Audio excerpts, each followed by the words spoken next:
gain power. Stabilize, bring capitalism into democracy-topia. That's what they want, that's what they want.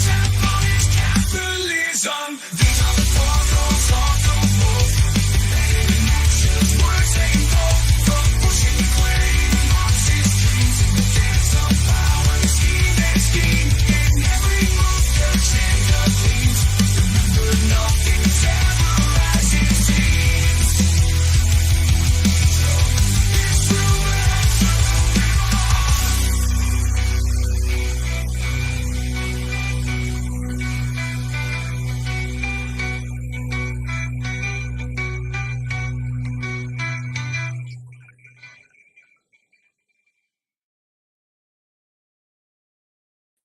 Oh, there I am. I forgot to add myself to the screen. Screwed up my whole intro. Hey guys, what's up? Welcome to The Cult.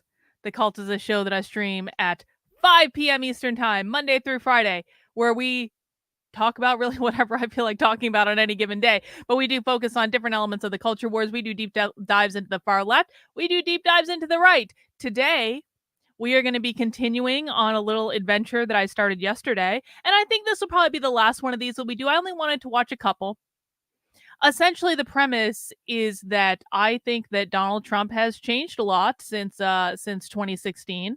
And I wasn't really paying that much attention in 2016 because, well, I was a Democrat.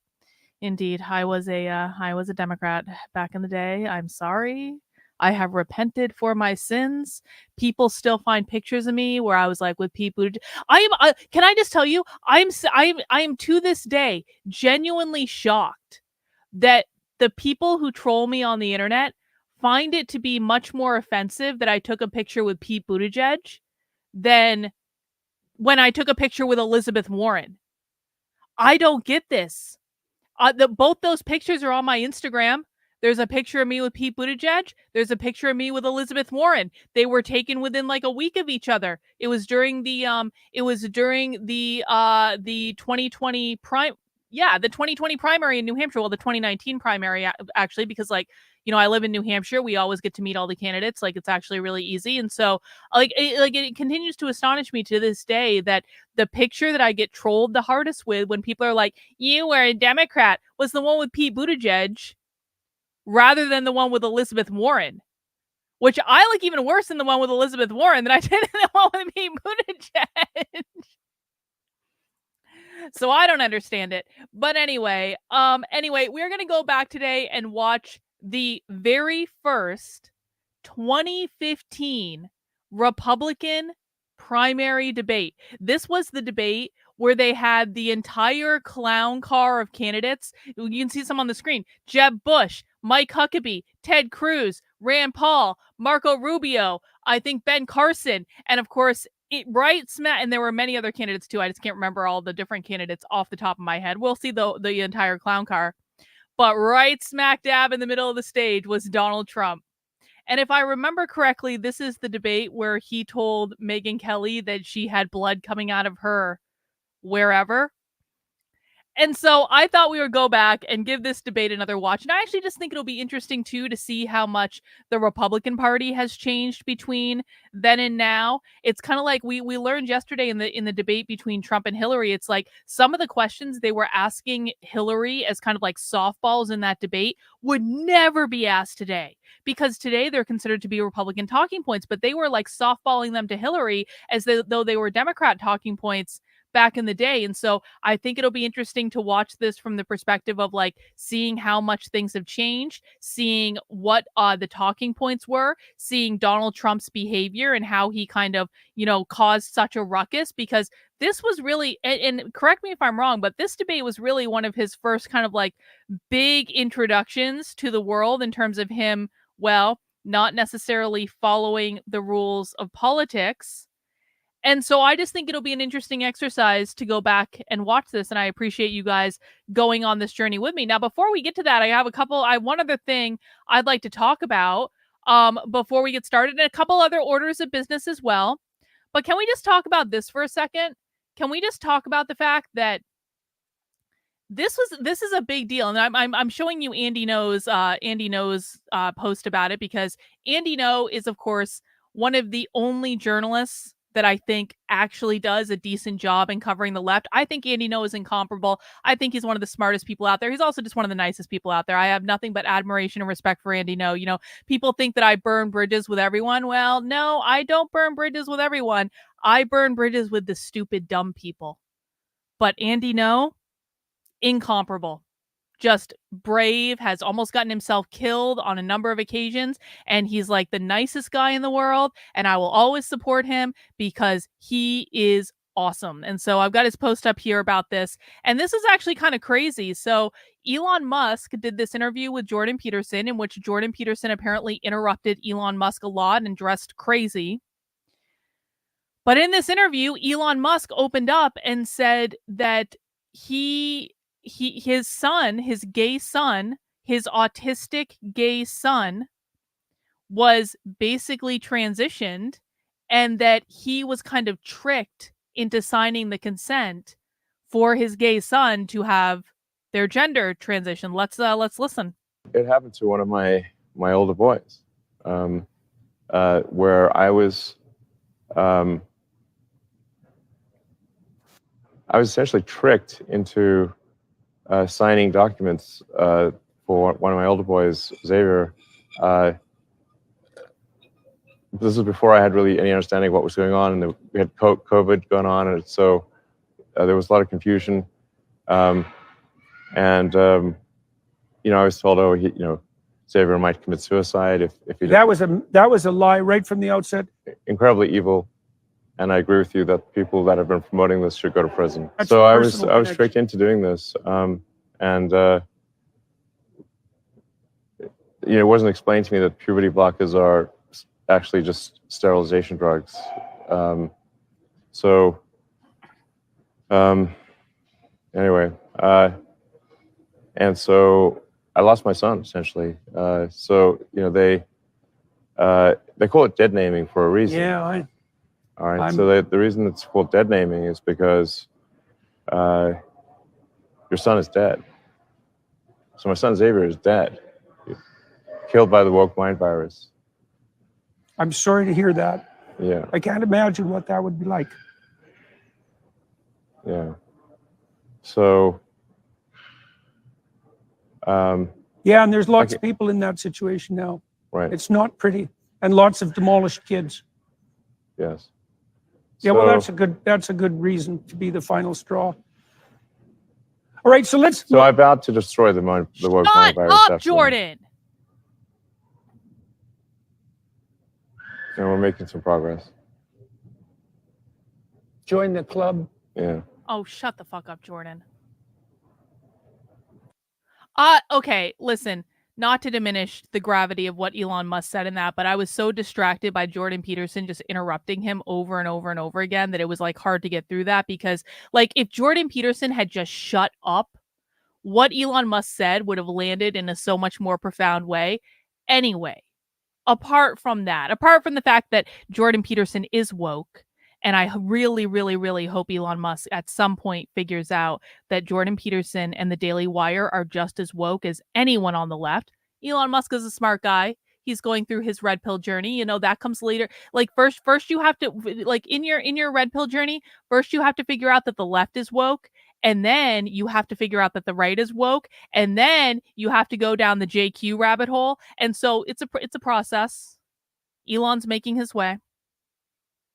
But the bigger point here is that Elon Musk's son, who Elon Musk says is autistic and gay, was transitioned, presumably by the mother, and that Elon Musk was tricked into it. And I wanted to bring this up not only to make sure people knew about it, because it is a really sad story, but also I wanted to remind people, how many people were around when we first covered autistic sex education? This is going back to January of 2023. So this was a year and a half ago now. I cannot believe it's been a year and a half since we covered autistic sex education. Was anyone not, let me ask this a different way. Was anyone that is here now, were you not around for when we did autistic sex education? This is one of the most like important infiltrations that I've ever done. And it wasn't just me. I have to give a big shout out to Kino Reviews because he was also in on this with me. And what happened is we got into a private training called Autistic Sex Education. This training had been given as a keynote as at the National Sex Ed Conference. And, you know, given that Elon Musk is now coming out and talking about how his autistic gay son was transitioned, I thought we would just go down a little stroll down memory lane from anyone who maybe was not there at the time. And I just want to play a few clips from Autistic Sex Education. This is in a thread I put up on Twitter earlier today. And, you know, I just want to play a few clips so you guys can hear what I mean by this. This is taught to autistic kids in public schools all over the country. Hang on to your hats. Okay, this is my favorite statistic of all time ever, which is that 70% of autistics are LGBTQ+, with 50% of that population being trans. 70% and 50% both round up to 100. Awesome. That's a huge number. What does that mean? This means that all autistic individuals need to be talked to and informed about queer and trans identities and how those folks have sex. This also means that if you are teaching sex ed to your autistic students, you need to be comfortable and competent in the subject of queer and trans issues, which a lot of people are not. Queer and trans autistic folks are even more likely, some articles say like twice, 5 times, whatever, likely to end up in trouble with a lot of things, contract STIs, have negative mental health outcomes, all things that are completely preventable with adequate sex education. Okay, this is my favorite statistic. That's basically, this is Dylan Caput. Dylan Caput is one of the creators of the Autistic Sex Ed curriculum. They, them is a queer, trans, non-binary, autistic, Jewish teacher, which is more important to me now than it was back then. And in that clip, you heard Dylan saying that you have to teach autistic kids about being trans and non-binary because the majority of them are, and they have a much bigger propensity to be trans or non-binary than average people. Let's look at a few more clips. In this clip, you're going to hear Dylan talking about teaching autistic kids about pronouns. I know a lot of people who teach pronouns by being like, people who look like this use this pronoun. People who look like this use this pronoun. And that's very dangerous. Yeah, that's very dangerous to do. So instead you have to ask, for example, I have a beard. So everyone and their mother assumes I use he, him pronouns. I don't. And you cannot tell what someone's pronouns are by looking at them. Teach singular they. People tell me that I don't know how to teach singular they to black and white, concrete, non-abstract thinkers. I'm sorry. I bet it's really frustrating, but also you can do it. I think there are a lot of good, like some people feel like a boy or not a boy or a girl or both, or, you know, break down non-binary in some other way and explain that lots of people who identify that way use they, them, but a lot of people with all sorts of identities use they, them. But I really think it is 2020, whatever year it is, 23 now, maybe. It's time that we use they, them pronouns correctly for people who use them. It is not that hard. I'm not going to lecture all of you about it, but you can do it. Again, this is taught in schools all over the country. This was the keynote at the National Sex Ed Conference in December 2022. In this one, they're going to talk about teaching autistic kids how to find porn. And of course, they suggest OnlyFans as a resource that autistic kids can use to find whatever porn they like. Okay. Porn and cyber safety. Porn literacy. Porn literacy is important. I am not a porn literacy expert, but I will tell you that in general, it means like teaching students things about ethical porn, where to find porn, ethical porn consumption. It also helps students get literally, if you break it down, it helps them get literate with porn, which like helps them understand that porn is not reality. No, like, I don't know, lesbian porn is very different than real life lesbian sex. And I did not know that based on the porn that I was watching until I started doing it. And that what you're watching is very different from what actually exists out there. I think everyone, neurotypical or neurodivergent, needs some porn literacy, but that, you know, whatever. I think explaining the legal and safety issues associated with porn websites is very important. be very clear about the legal consequences associated with porn. Those things vary by state. They are just really good to know. Also, like young folks are sexting and swapping nudes. You might want to be clear with them about the laws around those things in their states as well, because there are risks involved. I am not here to tell you that nobody is doing it. I'm here to tell you that they are all doing it. And you should just have conversations around safety and the law and risk when you are having those conversations with them. But again, it is like a normal human behavior. In this one, Dylan will tell you that he just can't wait to teach your autistic child about masturbation. If you are a parent, again, this is my offer to like, I will happily come talk about masturbation with your autistic child. I've done it with many autistic children. It brings me a lot of joy. And it's kind of, if it makes you uncomfortable, because you're like, I'm a parent. I am not that child parent, and I'm happy to do it. It brings him a lot of joy. Again, this is my offer. Brings him a lot of joy. They, them. I'm sorry, they, them. And also, and Dylan will not just teach your child about masturbation. Dylan will teach your autistic child how to use sexy words like dick and cock. If you did not come here expecting to hear me say words like dick and cock, I'm sorry, and you don't know me very well. But I think that you gotta, so use anatomically correct language. It is really helpful. No, I'm not saying teach kindergartners this, but when you're working with autistic folks who are like starting to get to an age where they're having conversations around sex, it's really important to teach them the slang terms for these body parts too, both so that they can recognize them and also so that they can just like use them in a sexual context. Like it's totally legitimate if someone wants to use penis to talk about their body during sex, but a lot of people use words like dick and cock, and maybe that's a little bit of a sexier word, and autistic people like have a right to to know that those are words that they use. My like inspiration for all the work that I do is a young man I've been working with for many years. I feel like his mom, I think, is here. My favorite story about this person from recent years is that we were having a conversation around like, what if I want to have sex? What do I do? And we were on a walk, and he asked me, he was like, can I say to someone like, will you touch my member? And it took me a second to be like, what are we talking about? And then he was like, can I say to someone like, will you touch my member? And I was like, okay, that's not an inappropriate word to call your penis. Like that's a very normal, like it is definitely a slang term. But if you are in a situation where like you're about to have sex with someone and you use member, that's probably an unexpected word to be hearing in a sexual context. And, you know, here I like got to talk to him about how dick and cock are like words that a lot of people with penises use to talk about their bodies in a sexual context. So slang's important.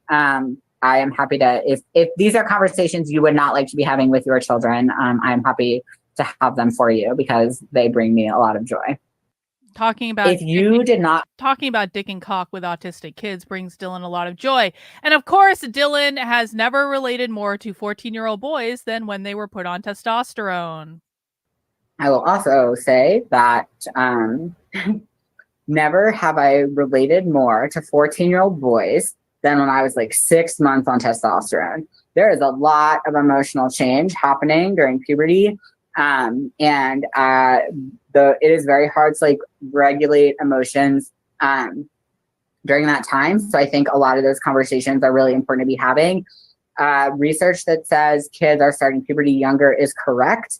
So I think by like 3rd, 4th grade, these conversations are necessary because a lot of kids are starting puberty around that age.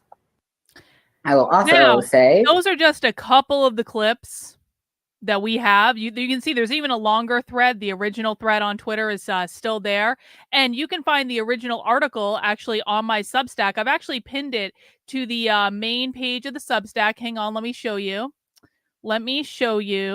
And there are a ton more clips than this. You can actually even watch the full spy stream. If you go to the main page of my YouTube channel, which is youtube.com/, at symbol Dr. Carlin B, or like, you guys can find it. But like, there's actually a whole playlist of autistic sex education where you can find the full stream where we infiltrated. This is when we were still doing, this was actually the last public spy stream, because what happened is, we were like, I announced that I was spy streaming this, and then Dylan found out about it. He tried to kick me out of the training, but Kino and I had already set up a backup option, so we already had like an infiltrator in there. So the reason I announced publicly I was spy streaming it is because I wanted to see what would happen, but we already had the backup with Kino there, and so we still got to stream it. But Dylan tried really hard to prevent us from seeing what they were doing, but we got it anyway. We have the full stream, and then if you go into this this article that I wrote, and you can see this is back in January of 2023.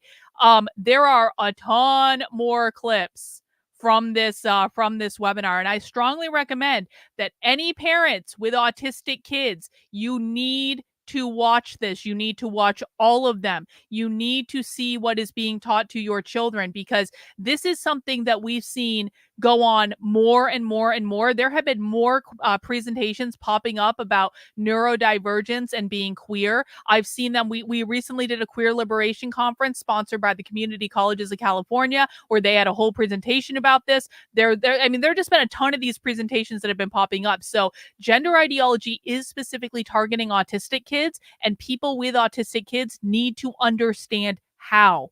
And this is some of the craziest stuff you will ever watch. This is the thing. This is one of the things that broke me, to be honest, about conservative media. Because I'll tell you this, there were 0 conservative media outlets that covered this.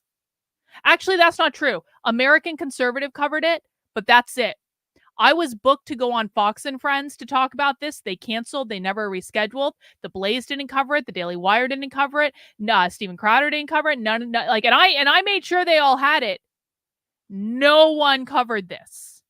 And it was one of the most disturbing things that I've ever seen in my life.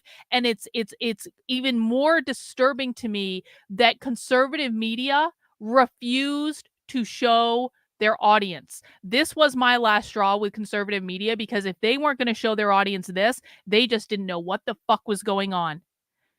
And so I want to make sure, I've talked about this article many times. I haven't talked about it in a while, but I do want to make sure that, given Elon Musk announcing that this is a problem that he had with his son, I wanted to make sure people knew about it. I wanted to make sure people had access to the information. So if you have not seen it, please go look at it, and please share it, because I've got almost 1 million views on the original Twitter thread about this. And the only reason that I have 1 million views is that normal people shared it, because I got blacklisted by the conservative right a long ass time ago.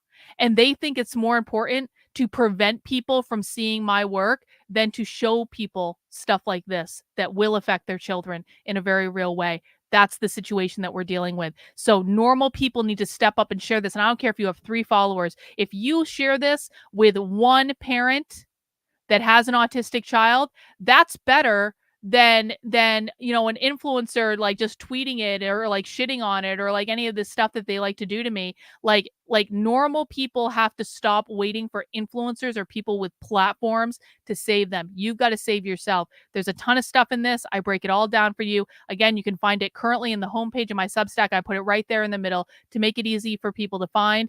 And I would really appreciate as many people sharing it as possible. Share the thread on Twitter, do all that good stuff. And yeah, if I never sit through another training about autistic sex education again, it will be too soon. I'll tell you that.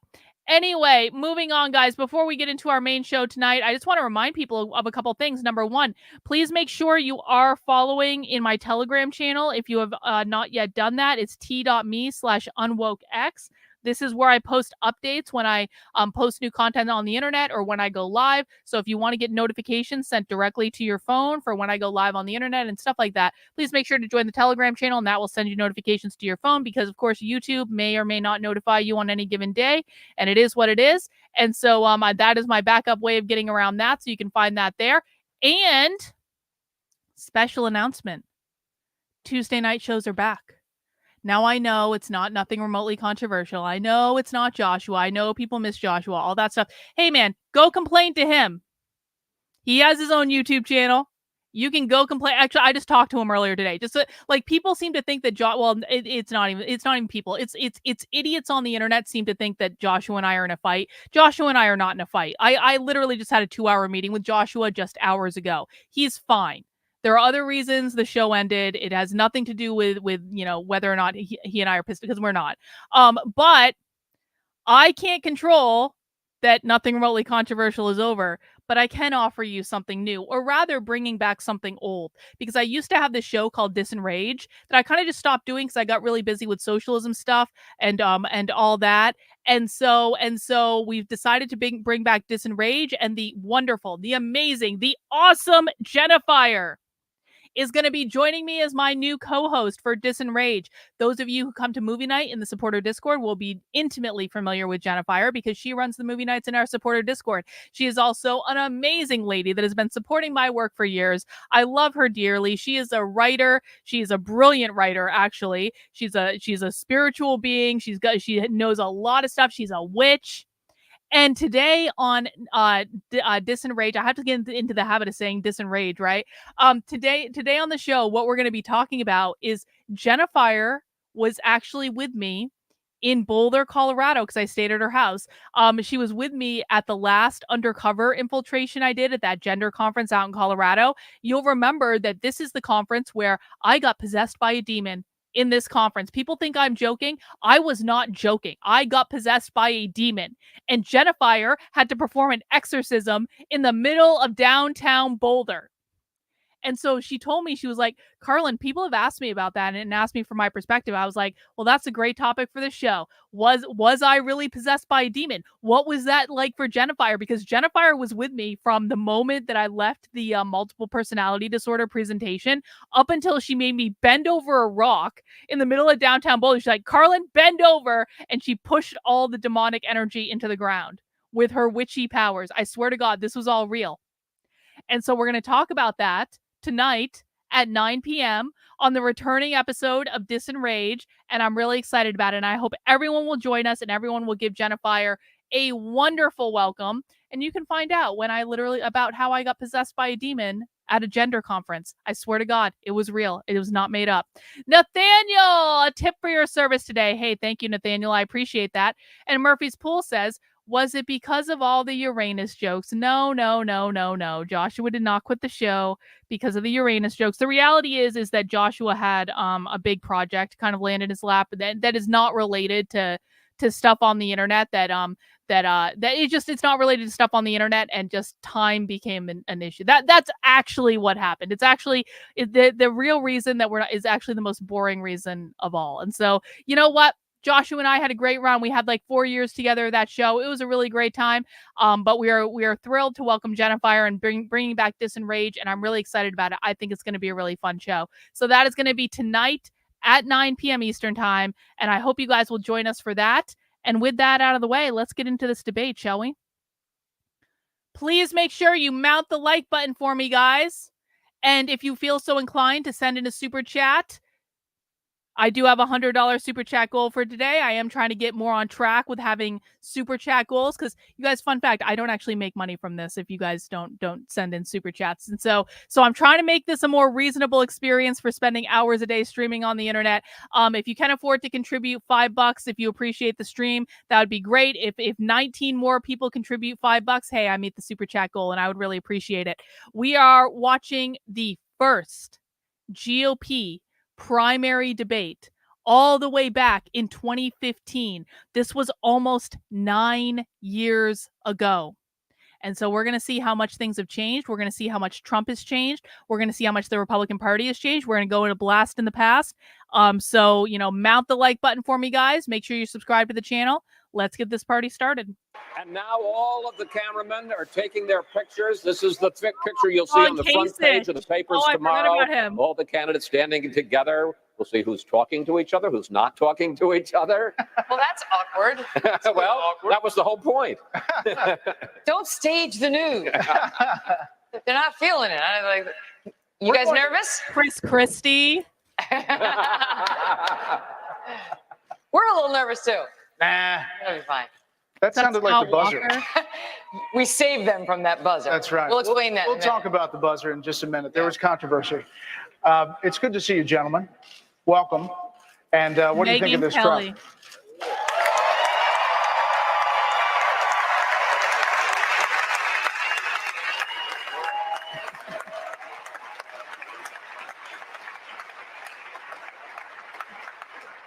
So basically, in a moment, just so the audience understands and the candidates know, they're going to stand behind these lecterns, and we're going to give you the rules, which of course their campaigns have already been informed of. They know the rules, but we'll go over them again just one more time, and the audience will be brought up to speed, and then we'll get started with our questions. You know, it's so interesting, and I guess they all know this. They've been talking about each other a lot during the previous 6 months or so. Now they're going to get an opportunity to talk to each other.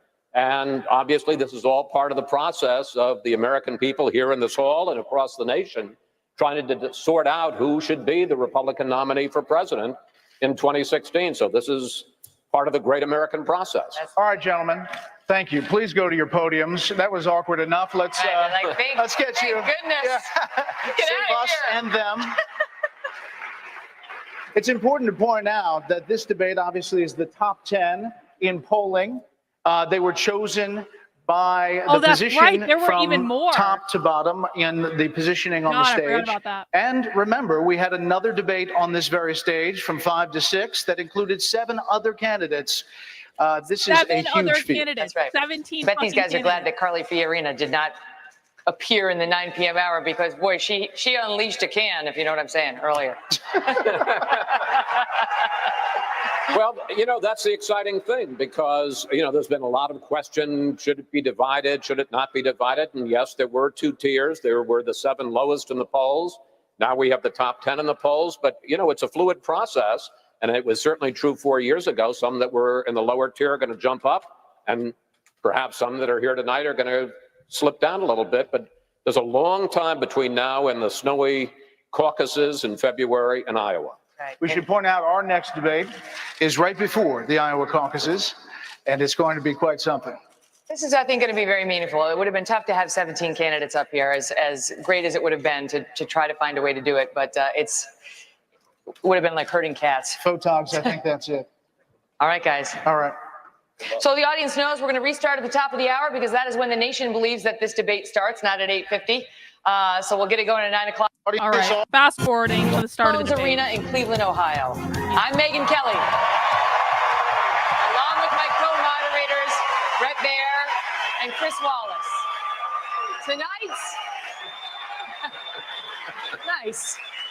Tonight, thousands of people here in the queue, along with millions of voters at home, will get their very first chance to see the candidates face off in a debate, answering the questions you want answered.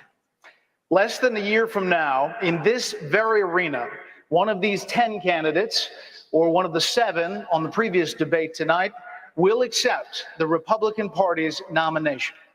Tonight's candidates were selected based on an average of 5 national polls. Just a few hours ago, you heard from the candidates ranked 11 through 17, and now the primetime event, the top 10. Also of note, Fox News is partnering for tonight's debate with Facebook. For the past several weeks, we've been asking you for questions for the candidates on Facebook.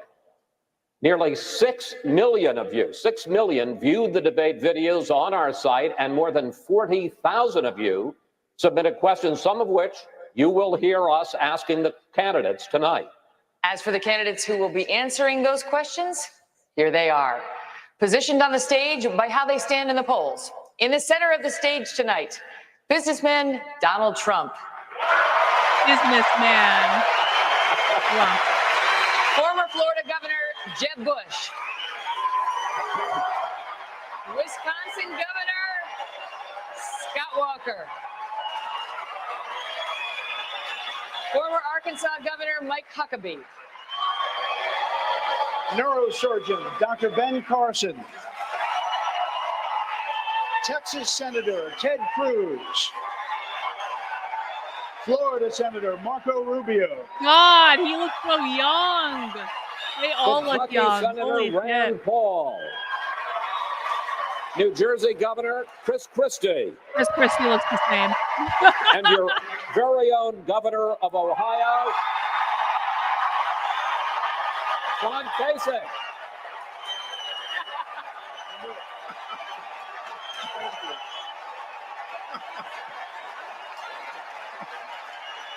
Brett. Hey, Maria. Thank you, Maria. I really Brett, appreciate I it. think you would call that a home field advantage. It might be. It might be. We'll see. Listen, the I feel rules. some objections coming. It might be. The rules for tonight are simple. 1 minute for answers, 30 seconds for follow-ups, and if a candidate runs over, you'll hear this. Pleasant, no? We also have a big crowd here with us tonight in the home of the Cavaliers, as I mentioned. And while we expect them to be enthusiastic, as you heard, we don't want to take anything away from the valuable time for the candidates. So we're looking for somewhere between a reaction to a LeBron James dunk and the Cleveland Public Library across the street. Somewhere there, we'll find a balance tonight. Without further ado, let's He begin. looks young too. Brett Gentlemen, looks so young. we know how much you love hand-raising questions. So we promise this is the only one tonight, the only one.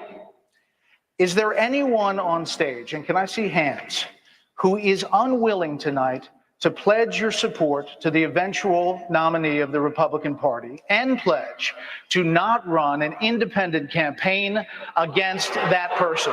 Again, we're looking for you to raise your hand now. Raise your hand now if you won't make that pledge tonight. Trump. Mr. Trump. Mr. Trump, to be clear, you're standing on a Republican primary debate. I fully understand. The place where the RNC will give the nominee the nod. I fully understand. And that experts say an independent run would almost certainly hand the race over to Democrats and likely another Clinton. You can't say tonight that you can make that pledge. I cannot say. I have to respect the person that if it's not me, the person that wins. If I do win and I'm leading by quite a bit, that's what I want to do. I can totally make that pledge. If I'm the nominee, I will pledge I will not run as an independent. But and I am discussing it with everybody, but I'm talking about a lot of leverage. We want to win and we will win, but I want to win as the Republican. I want to run as the Republican nominee. So tonight you can't say if another one of these. This is what's wrong. I mean, Okay. This is what's wrong. He buys and sells politicians of all stripes. He's already, Dr. Paul. hey, look, he's already hedging Trump his is bet like, yeah, on I the do. Clintons, okay? So if he doesn't run as a Republican, maybe he supports Clinton or maybe he runs as an independent. Okay. But I'd say that he's already hedging his bets because he's used to buying It's politicians. like an Well, I've given him SNL plenty of skit. money. Just to be clear, you can't make it. We're going to move on. You're not going to make the pledge tonight. I will not make the pledge at this time. Okay. All right. That's what. Gentlemen, our first round of questions is on the subject And every single person booing in the crowd was like thrilled to vote for him in 2020 and will probably vote for him in November. of electability in the general election. And we start tonight with you, Dr. Carson. You are a successful neurosurgeon, but you admit that you have had to study up when it comes to foreign policy, saying there's a lot to learn. Your critics say that your inexperience shows. You suggested that the Baltic states are not a part of NATO. And just months ago, you were unfamiliar with the major political parties and government in Israel. And domestically, you thought Alan Greenspan had been Treasury Secretary instead of Federal Reserve Chair. Aren't these basic mistakes? And don't they raise legitimate questions about whether you are ready to be president? Well, I could take issue with all of those things, but we don't have time. But I will say we have a debate here tonight, and we will have an opportunity to explore those areas. And I'm looking very much forward to demonstrating that, in fact, the thing that is probably most important is having a brain and to be able to figure things out and learn things very rapidly. So, You received 67 honorary experience comes doctorates? from a large number That's of different arenas. crazy. And America became a great nation early on, not because it was flooded with politicians, but because it was flooded with people who understood the value of personal responsibility, hard work, creativity, innovation, and that's what will get us on the right track now as well. Senator Rubio, when Jeb Bush announced his candidacy for presidency, he said this: there's no passing off responsibility when you're a governor, no blending into the legislative crowd. Could you please address Governor Bush across the stage here and explain to him why you, someone who has never held executive office, are better prepared to be president than he is, a man who you say did a great job running your state of Florida for 8 years? Well, thank you for the question, Chris, and it's great to be here tonight. Let me begin by saying this. I'm not new to the political process. I was making a contribution as the Speaker of the third largest and most diverse state in the country well before I even got into the Senate. I would add to that this election cannot be a resume competition. It's important to be qualified, but if this election is a resume competition, then Hillary Clinton's going to be the next president because she's been in office and in government longer than anybody else running here tonight. Here's what this election better be about. This election better be about the future, not the past. It better be about the issues our nation and the world is facing today, not simply the issues we once faced. This country is facing an economy that has been radically transformed. You know, the largest retailer in the country, in the world today, Amazon, doesn't even own a single store. And these changes have been disruptive. They have changed people's lives. The jobs that once sustained our middle class, they either don't pay enough or they are gone. And we need someone that understands that as our nominee. If I'm our nominee, how is Hillary Clinton going to lecture me about living paycheck to paycheck? I was raised paycheck to paycheck. How is she going to lecture me? How is she going to lecture me about student loans? I owed over $100,000 just 4 years ago. If I'm our nominee, we will be the party of the future. Very dry. Governor Bush, you have insisted that you're your own man. You say you have a life experience uniquely your own, not your father's, not your brother's. But there are several opponents on this stage who get big applause lines in early voting states with this line, quote, the last thing the country needs is another Bush in the Oval Office. So do you understand the real concern in this country about dynastic? I remember really thinking that Jeb was going to win in 2016. Like, part of the reason I was like not even paying attention, I was like, this is all rigged. Obviously, it's going to be Bush versus Clinton again, and this I really thought Jeb was going to win. Stick politics. Absolutely, I do, and I'm going to run hard, run with heart, and run to win. I was like, the Republicans are going to pick the most boring possible person. The bar is even higher for me. That's fine. I've got a record in Florida. I'm proud of my dad, and I'm certainly proud of my brother. In Florida, they call me Jeb because I earned it. I cut taxes every year, totaling $19 billion. We balanced every budget. We went from $1 billion of reserves to $9 billion of reserves. We were one of 2 states that went to AAA bond rating. They call me Vito Corleone because I vetoed 2,500 separate line items in the budget. I'm my own man. I governed as a conservative, and I governed effectively. And the net effect was, during my 8 years, 1.3 million jobs were created. We left the state better off because I applied conservative principles in a purple state the right way, and people rose up. Thank you, sir. Mr. Trump, one of the things people love about you is you speak your mind and you don't use a politician's filter. However, that is not without its downsides, in particular when it comes to women. Do you guys remember how weird it was to see Trump on a debate stage? I remember thinking, like, because I do vaguely remember watching this, but the thing that sticks out in my head was like, it was like watching a TV. It was like seeing a teacher outside of school, where it's like you run into a teacher at a grocery store or something, and you're like, that's just weird. I'm used to seeing them in school. It was the same thing. It's like you're used to seeing Trump on like The Apprentice or like reality TV, and then all of a sudden you see Trump smack dab in the middle of like a real live play, and you're like, what the fuck is even going on right now? You've called women you don't like fat pigs, dogs, slobs, and disgusting animals. Your Twitter account... Only Rosie O'Donnell. No, it wasn't.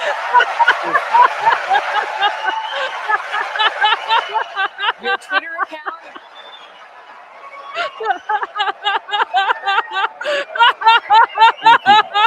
For the record, it was well beyond Rosie O'Donnell. Yes, I'm sure it was. Your Twitter account has several disparaging comments about women's looks.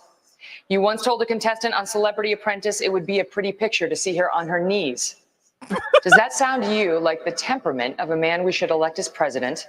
And how will you answer the charge from Hillary Clinton, who is likely to be the Democratic nominee, that you are part of the war on women? I think the big problem this country has is being politically correct. I've been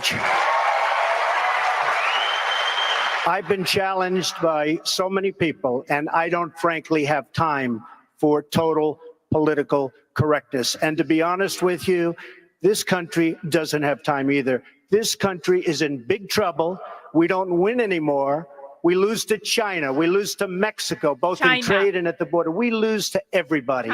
And frankly, what I say, and oftentimes it's fun, it's kidding, we have a good time.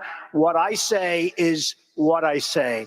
And honestly, Megan, if you don't like it, I'm sorry. I've been very nice to you, although I could probably maybe not be based on the way you have treated me, but I wouldn't do that. But you know what? We need strength, we need energy, we need quickness, and we need brain in this country to turn it around. That I can tell you right now. Senator Cruz, your colleague, Senator Paul, right there next to you, said a few months ago he agrees with you on a number of issues, but he says you do nothing to grow the party. He says you feed red meat to the base, but you don't reach out to minorities. You have a toxic relationship with GOP leaders in Congress. You even called the Republican Senate leader, Mitch McConnell, a liar recently.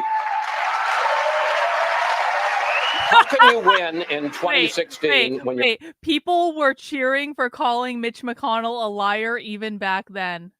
And yet conservatives still voted for him because that's what they do. That's always what they do. They hate people, but they vote for them anyway. You're such a divisive figure. Chris, I believe the American people are looking for someone to speak the truth. Oh my God, his voice is so different. If you're looking for someone to go to Washington, to go along, to get along, to agree with the career politicians in both parties, who get in bed with the lobbyists and special interests, then I ain't your guy. There is a reason that we have $18 trillion in debt. Because as conservatives, as Republicans, we keep winning elections. We got a Republican House, we got a Republican Senate, and we don't have leaders who honor their commitments. I will always tell the truth and do what I said I would do. Governor Christie, you're not exactly the darling of conservatives. You tout your record as a Republican governor in a blue state. On Facebook, the most people talking about you, not surprisingly, come from your state of New Jersey, and one of the top issues they are talking about is the economy. This may be why. Under your watch, New Jersey has undergone 9 credit rating downgrades. The state's 44th in private sector growth. You face an employee pension crisis, and the Garden State has the 3rd highest foreclosure rate in the country. So why should voters believe that your management of the country's finances would be any different? If you think it's bad now, you should have seen it when I got there. Fact is, in the 8 years before I became governor, taxes and fees were raised at the state level 115 times. In the 8 years before I became governor, spending was increased 56%. And in the 8 years before I became governor, there was 0 net private sector job growth in New Jersey. 0 for 8 years. So what did we do? We came in, we balanced an $11 billion deficit on a $29 billion budget by cutting over 800 programs in the state budget. We brought the budget into balance with no tax increases. In fact, we vetoed 5 income tax increases during my time as governor. We cut business taxes $2.3 billion, and we cut regulation by 1/3 of what my predecessor put in place. And what's happened since? 192,000 new private sector jobs in the 5.5 years I've been governor. We have a lot of work to do in New Jersey, but I am darn proud of how we've brought our state back. Thank you, Governor. Governor Walker, you've consistently said that you want to make abortion illegal, even in cases of rape, incest, or to save the life of the mother. You recently signed an abortion law in Wisconsin that does have an exception for the mother's life, but you are on record as having objected to it. Would you really let a mother die rather than have an abortion? And with 83% of the American public in favor of a life exception, are you two out of the mainstream on this issue to win the general election? Well, I'm pro-life. I've always been pro-life. And I've got a position I think is consistent with many Americans out there in that I believe that that is an unborn child that's in need of protection out there. And I've said many a time that that unborn child can be protected, and there are many other alternatives that will also protect the life of that mother. That's been consistently proven. Unlike Hillary Clinton, who has a radical position in terms of support for Planned Parenthood, I defunded Planned Parenthood more than 4 years ago, long before any of these videos came out. I've got a position that's in line with everyday America. Governor Huckabee, like Governor Walker, you have staked out strong positions on social issues. You favor a constitutional amendment banning same-sex marriages. You favor a constitutional amendment banning abortions, except for the life of the mother. Millions of people in this country agree with you, but according to the polls, and again, this is an electability question, according to the polls, more people don't. So how do you persuade enough independents and Democrats to get elected in 2016? Chris, I disagree with the idea that the real issue is a constitutional amendment. That's a long and difficult process. I've actually taken a position that's bolder than that. A lot of people are talking about defunding Planned Parenthood as if that's a huge game changer. I think it's time to do something even more bold. I think the next president ought to invoke the 5th and 14th Amendments to the Constitution. Now that we clearly know that that baby inside the mother's womb is a person at the moment of conception. The reason we know that it is because of the DNA schedule that we now have clear scientific evidence on.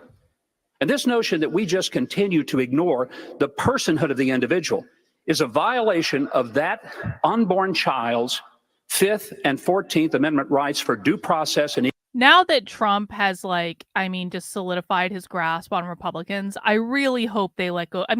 Listen, you repealed Roe v. Wade, you sent it back to the states. Republicans have got to fucking stop on the abortion issue. Because, it's just like we saw it in the 2022 midterms. It will be their complete, utter, and total final downfall forever. And I really hope that people have come around to that idea. If you don't want to get an abortion, don't get an abortion. Equal protection under the law. It's time that we recognize the Supreme Court is not the supreme being, and we change the policy to be pro-life and protect children instead of rip up their body parts and sell them like they're parts to a Buick. Senator Paul, you recently blamed the rise of ISIS on Republican hawks. Now, you later said that statement, you could have said it better. No, but that was the correct statement. Went on, and you said, quote, everything they've talked about in foreign policy, they've been wrong for the last 20 years. Why are you so quick to blame your own party? Because they're the ones that First of all, only ISIS is responsible for the terrorism. Only ISIS is responsible for the depravity. But we do have to examine, how are we going to defeat ISIS? I've got a proposal. I'm the leading voice in America for not arming the allies of ISIS. I've been fighting amidst a lot of opposition from both Hillary Clinton as well as some Republicans who wanted to send arms to the allies of ISIS. ISIS rides around in $1 billion worth of U.S. Humvees. It's a disgrace. We ought to stop it. We shouldn't fund our enemies, for goodness sakes. So we didn't create ISIS. ISIS created themselves, but we will stop them. And one of the ways we stop them is by not funding them and by not arming them. Governor Kasich, you chose to expand Medicaid in your state, unlike several other governors on this stage tonight, and it is already over budget by some estimates, costing taxpayers an additional $1.4 billion in just the first 18 months. You've defended your Medicaid expansion by invoking God, saying to skeptics that when they arrive in heaven, St. Peter isn't going to ask them how small they've kept government, but what they have done for the poor. Why should Republican voters, who generally want to shrink government, believe that you won't use your St. Peter rationale to expand every government program? Well, first of all, Megan, you should know that President Reagan expanded Medicaid 3 or 4 times. Secondly, I had an opportunity to bring resources back to Ohio to do what? To treat the mentally ill. 10,000 of them sit in our prisons. It costs $22,500 a year to keep them in prison. I'd rather get them their medication so they could lead a decent life. Secondly, we are rehabbing the drug addicted. 80% of the people in our prisons have addiction problems. We now treat them in the prisons, release them in the community, and the recidivism rate is 10%. And everybody across this country knows that the tsunami of drugs is threatening their very families. So we're treating them and getting them on their feet. And finally, the working poor, instead of them having come into the emergency rooms where it costs more, where they're sicker and we end up paying, we brought a program in here to make sure that people could get on their feet. And you know what? Everybody has a right to their God-given purpose. And finally, our Medicaid is growing at one of the lowest rates in the country. And finally, we went from $8 billion in the hole to $2 billion in the black. We've cut $5 billion in taxes, and we've grown 350,000 jobs.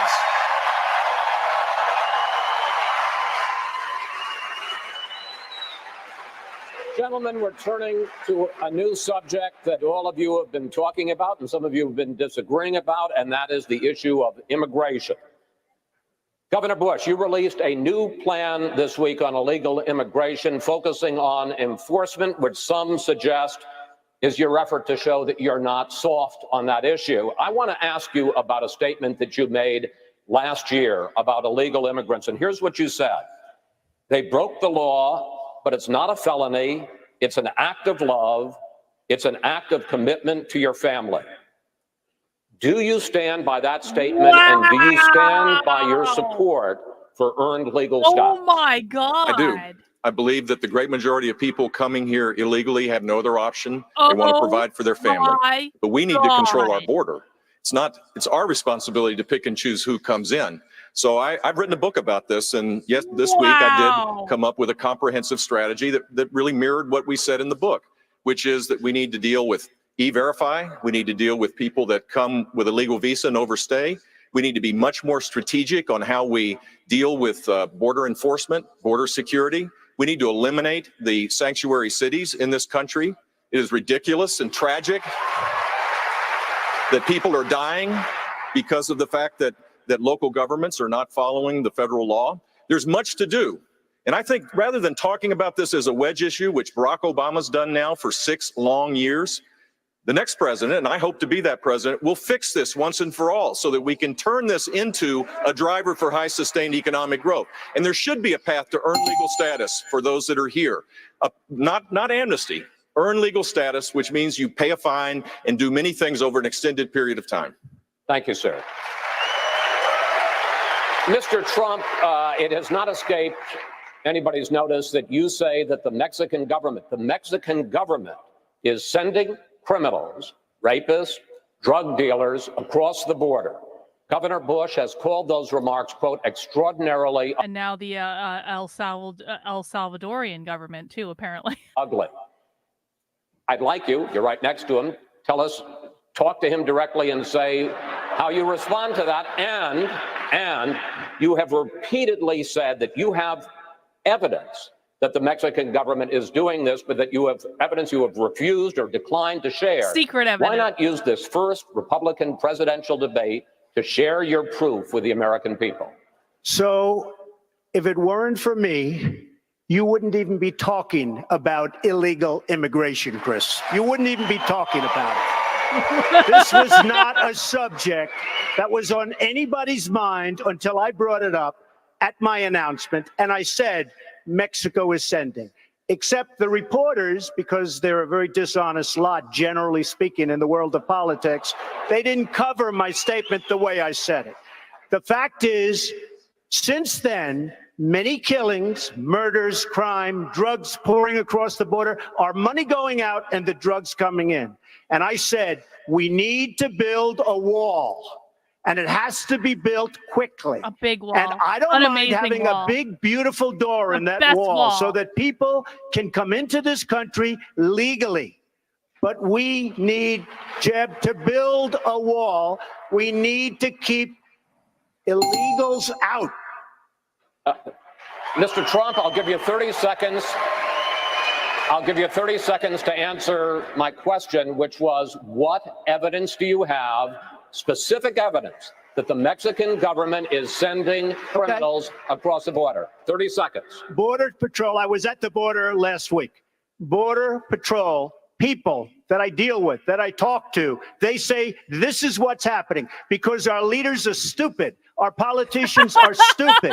And the Mexican government is much smarter, much sharper, much more cunning. And they send the bad ones over because they don't want to pay for them. They don't want to take care of them. Why should they when the stupid leaders of the United States will do it for them? And that's what's happening, whether you like it or not. I forgot about that. All right. Obviously, there's a lot more to talk about this. We're going to have more questions for the candidates. 2015, Trump was based. That was awesome. And look, Trump was right. It all bared out. Trump was right all along. On illegal immigration, plus other key topics, including your questions on Facebook. What will be your plan on making immigration easier? Welcome back to Fox News Facebook Republican Debate Night. We're going to continue the questions now on illegal immigration. We kind of ended with a cliffhanger there. So let's continue the conversation. Governor Kasich, I know you don't like to talk about Donald Trump, but I do want to ask you about the merit of what he just said.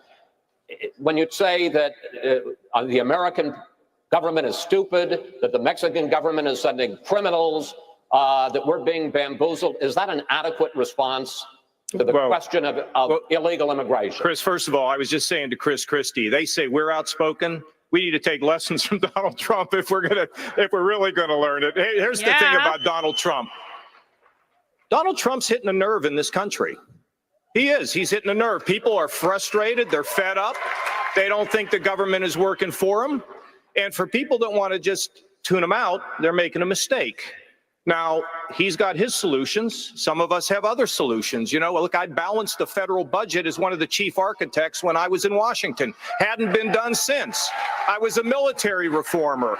I took the state of Ohio from an $8 billion hole and a 350,000 job loss to a $2 billion surplus and a gain of 350,000 jobs. Respectfully, can we talk about illegal immigration? But the point is that we all have solutions. Mr. Trump is touching a nerve because people want the wall to be built. They want to see an end to illegal immigration. They want to see it, and we all do, but we all have different ways of getting there. And you're going to hear from all of us tonight about what our ideas are. All right. Well, Senator Rubio, let me see if I can do better with you.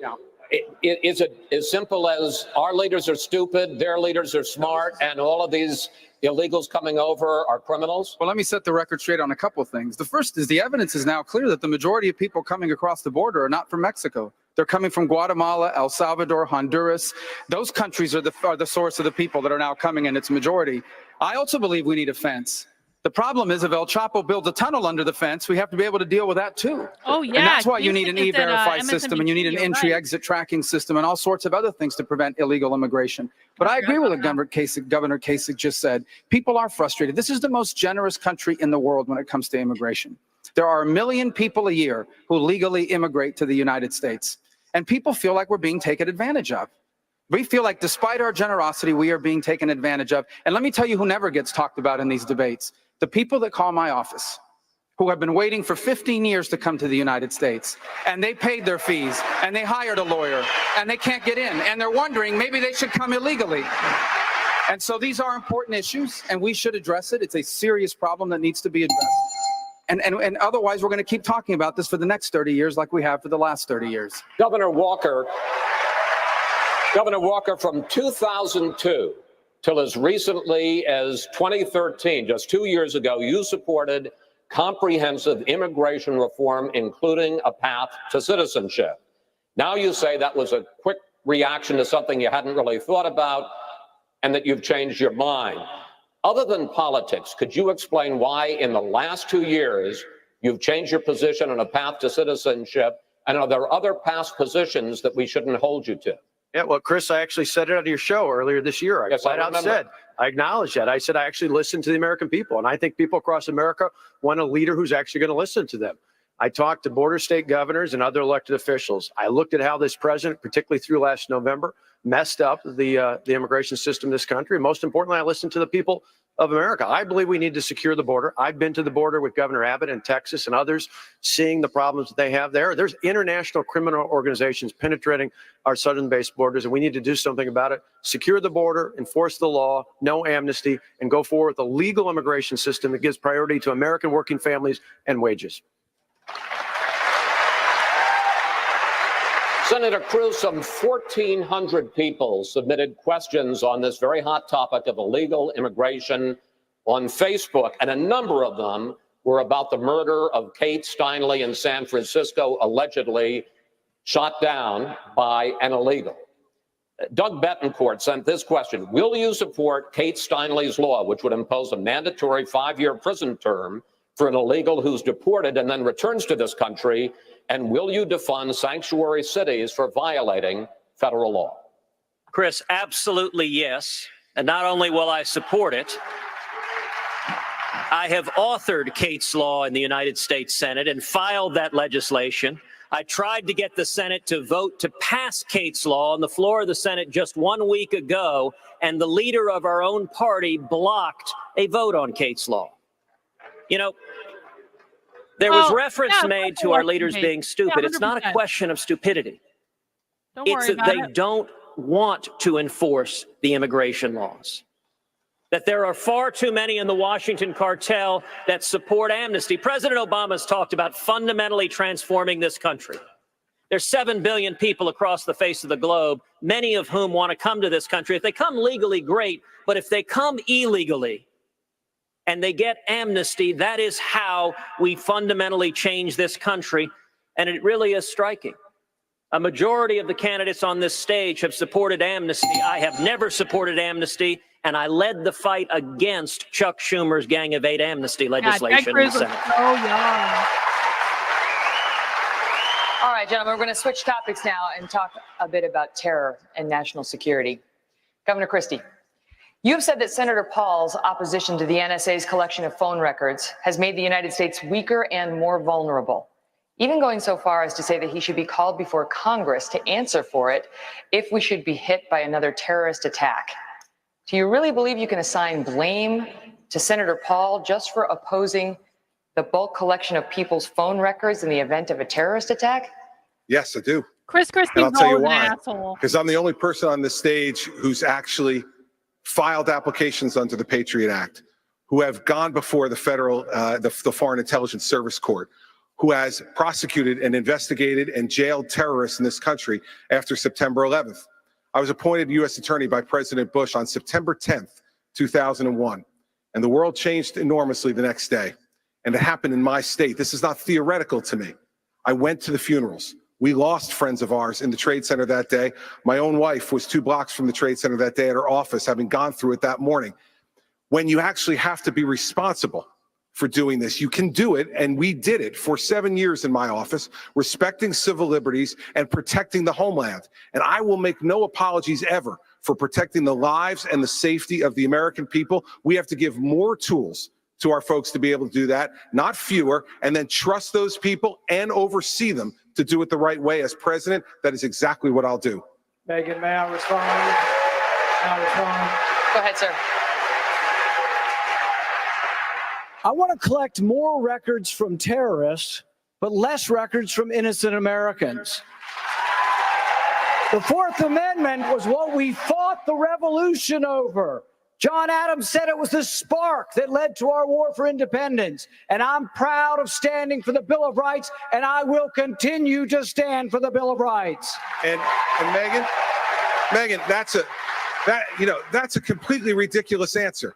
I want to collect more records from terrorists, but less records from other people. How are you supposed to know, Megan? Use the Fourth Amendment. How are you supposed Use to? the Fourth No, I'll tell you Amendment. how you Wow. Let me tell you something. Get a judge to sign when the Senator. Go ahead, wait, Governor Christie, make your point. Listen, Senator, when you're sitting in a subcommittee just blowing hot air about this, you can say things like that. When you're responsible for protecting the lives of the American people, then what you need to do is to make sure that you use the system the way it's supposed goes to Here's work. the problem, Governor. You fundamentally misunderstand the Bill of Rights.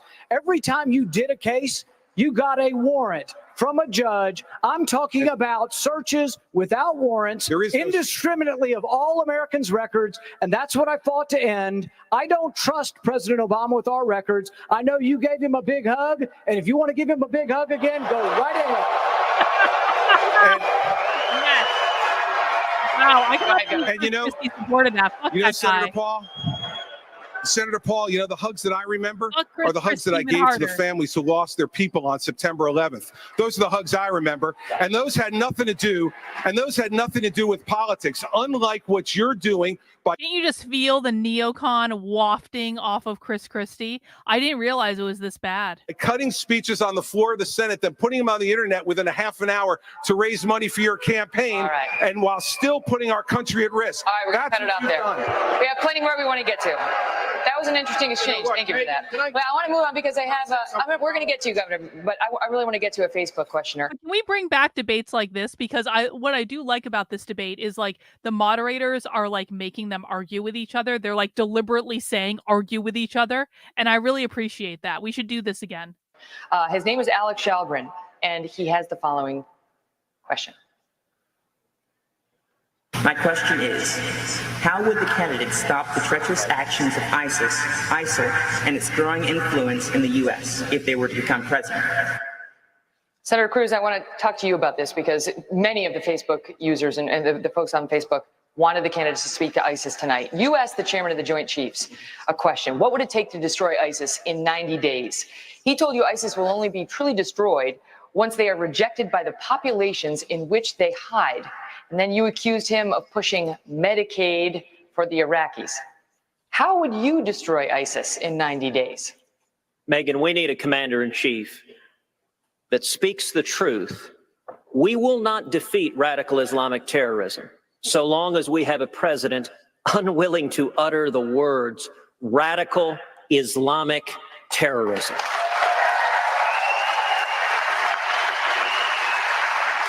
When I asked General Dempsey, the chairman of the Joint Chiefs, what would be required militarily to destroy ISIS, he said there is no military solution. We need to change the conditions on the ground so that young men are not in poverty and susceptible to radicalization.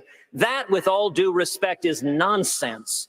It's the same answer the State Department gave, that we need to give them jobs. What we need is a commander-in-chief who makes clear, if you join ISIS, if you wage jihad on America, then you are signing your death warrant. You don't see it as an ideological problem?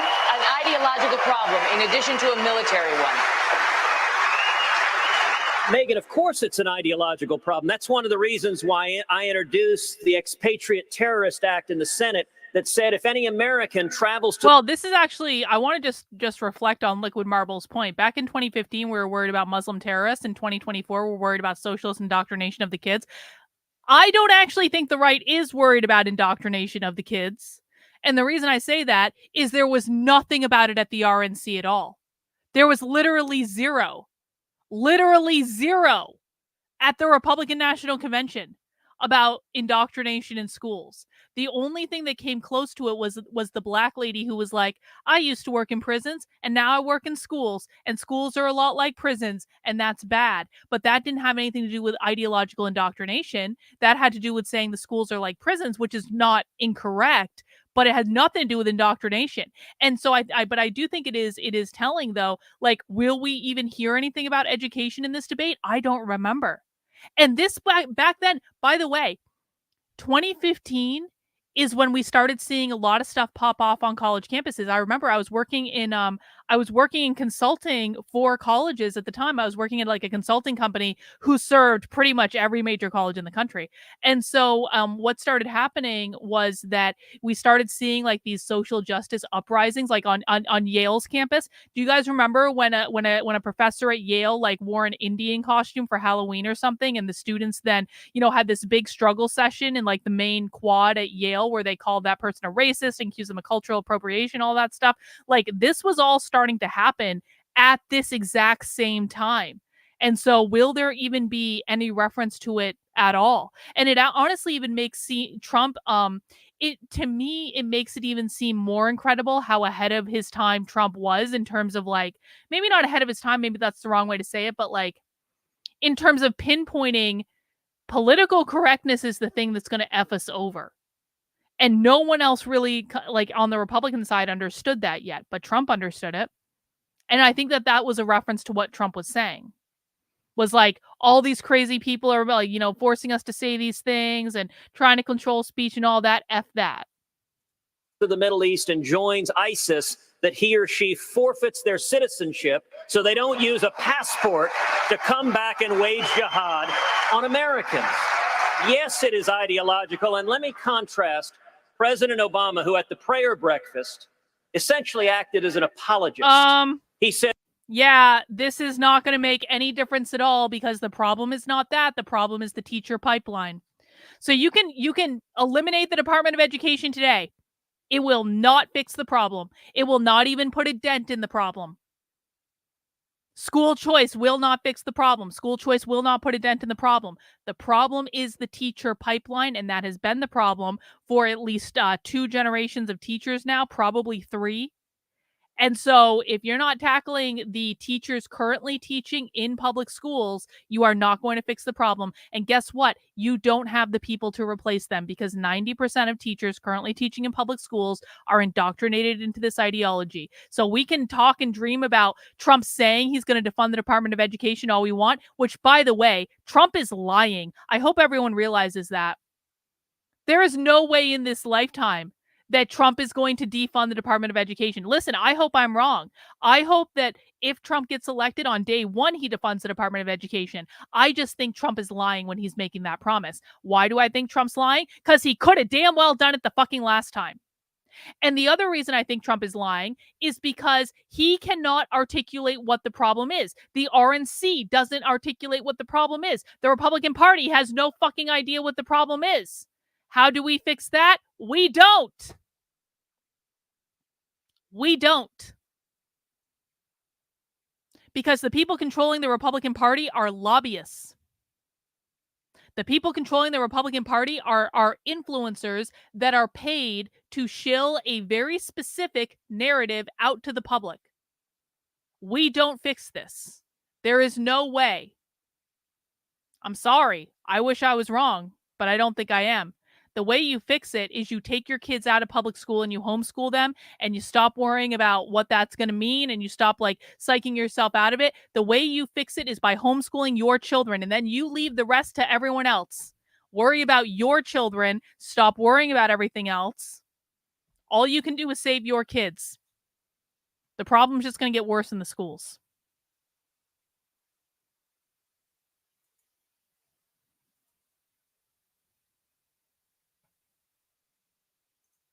said, well, gosh, the Crusades, the Inquisitions. We need a president that shows the courage that Egypt's President al-Sisi did, a Muslim, when he called out the radical Islamic terrorists who are threatening the world. Governor Bush. For days on end in this campaign, you struggled to answer a question about whether, knowing what we know now, you would have invaded Iraq. Megan. I remember it too. And ISIS, of course, is now thriving there. You finally said no. To the families of those who died in that war, who say they liberated a country and deposed a ruthless dictator, how do you look at them now and say your brother's war was a mistake? Knowing what we know now, with faulty intelligence and not having security be the first priority when we invaded, it was a mistake. I wouldn't have gone in. However, for the people that did lose their lives and the families that suffered because of it, I know this full well, because as governor of the state of Florida, I called every one of them that I could find, to tell them that I was praying for them, that I cared about them, and it was really hard to do. And every one of them said that their child did not die in vain, or their wife or husband did not die in vain. And so why it was difficult for me to do it was based on that. Here's the lesson that we should take from this, which relates to this whole subject. Barack Obama became president and he abandoned Iraq. He left, and when he left, Al-Qaeda was done for. ISIS was created because of the void that we left. And that void now exists as a caliphate the size of Indiana. To honor the people that died, we need to stop the Iran agreement for sure, because the Iranian mullahs have their blood on their hands, and we need to take out ISIS with every tool at our disposal. Governor Walker, in February, you said that we needed to gain partners in the Arab world. Nope. Trump is not going to ignore the lobbyists, because the lobbyists are the ones currently advising Trump. Trump's closest current advisors are Susie Wiles and Chris LaCivita.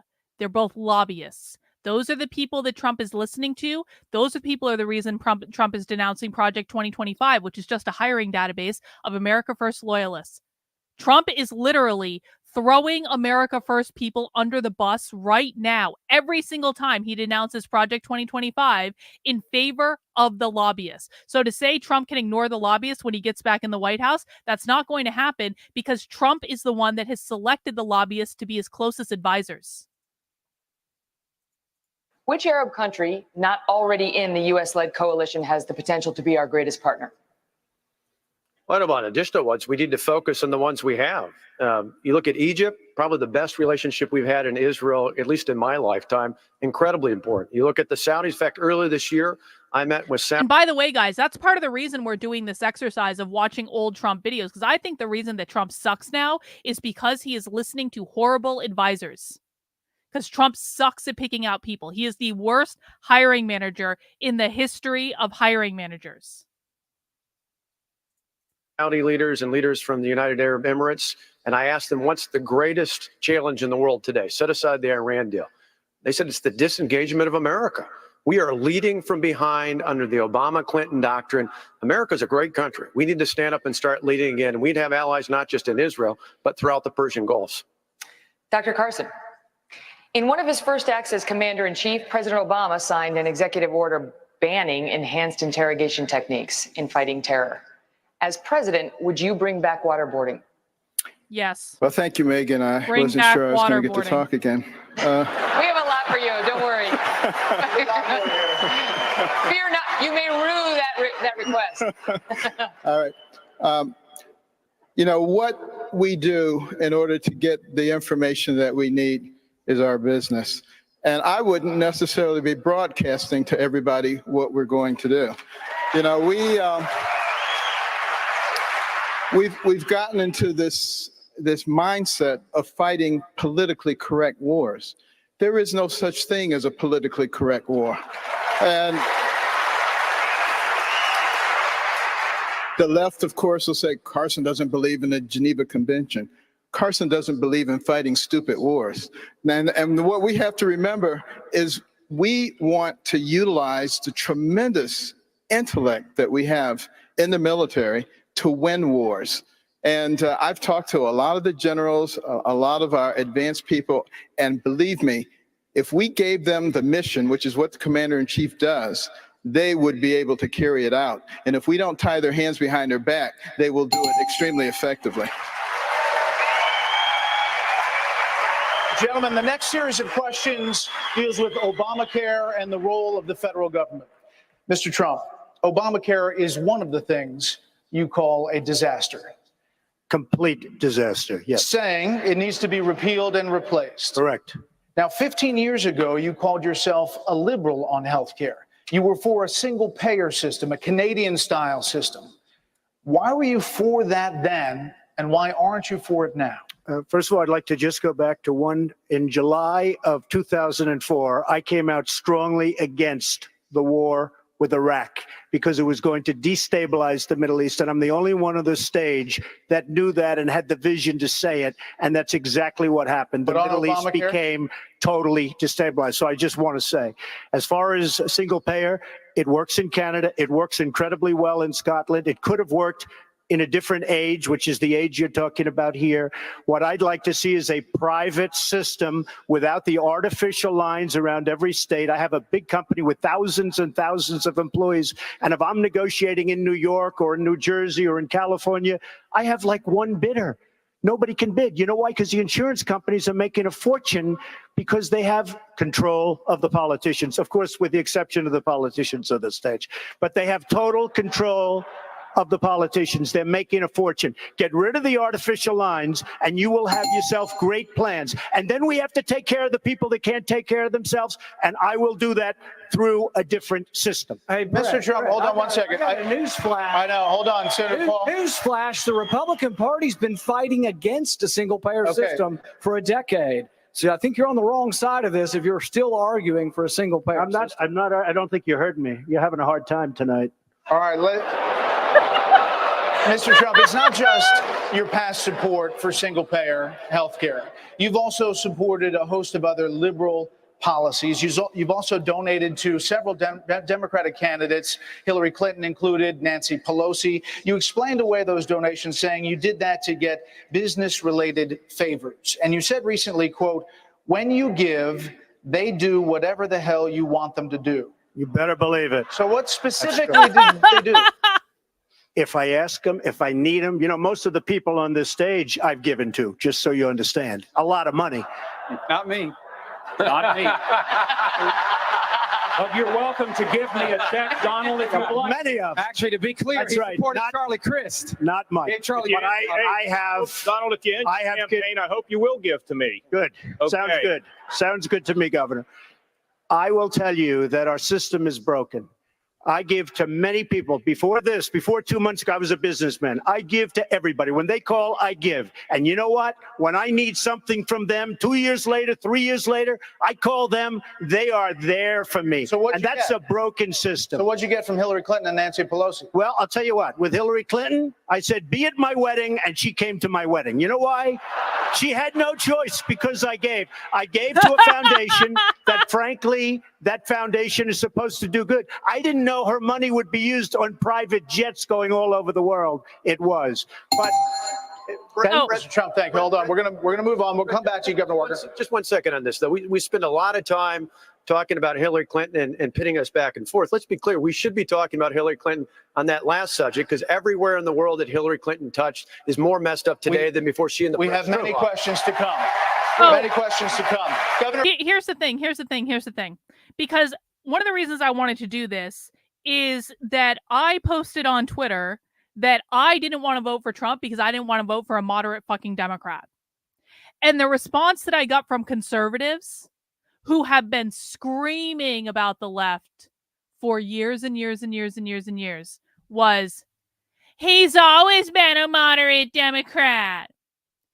And the reason that conservatives think that is because of stuff like we just watched. Like, Trump used to support universal health care. Trump donated to like lefty politicians because it was a good business decision.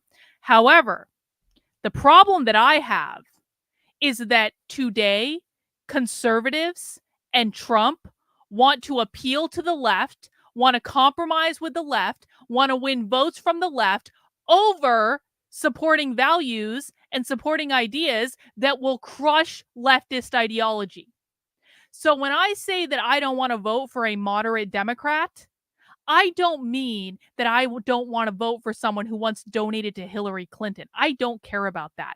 I don't mean that I don't want to vote for someone who wants to remove like state boundaries when it comes to insurance so it can increase competitions, which, by the way, is more of a right-leaning thing than it really is a left-leaning thing, because you're talking about competitions and free markets and that sort of thing. Like, that is a common sense policy.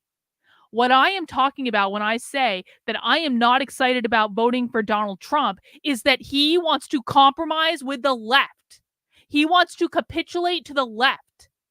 And if conservatives and Republicans and MAGA voters are really comfortable with this because you just think there's no way that you can win an election without selling your fucking soul to the people who are destroying this country, then I don't want to work with you. That doesn't align with my values. And seeing conservatives and MAGA people really defend this, oh, Trump was always like this. No, he wasn't. I don't hear Trump talking about compromising with the left. I hear Trump pushing back on political correctness. I hear Trump doing everything he can to piss off the left.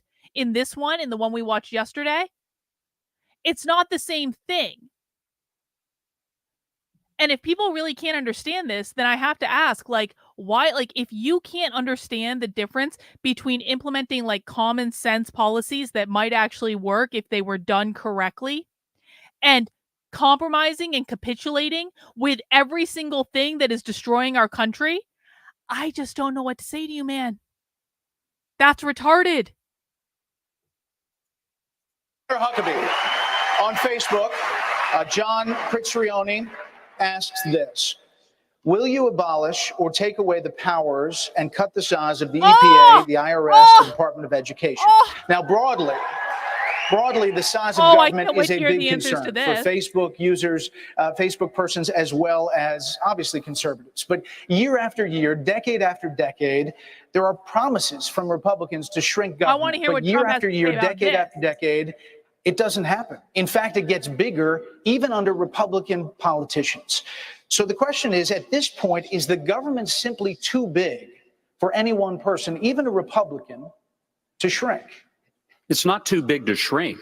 But the problem is we have a Wall Street to Washington axis of power that has controlled the political climate. The donor class feeds the political class, who does the dance that the donor class wants. And the result is federal government keeps getting bigger.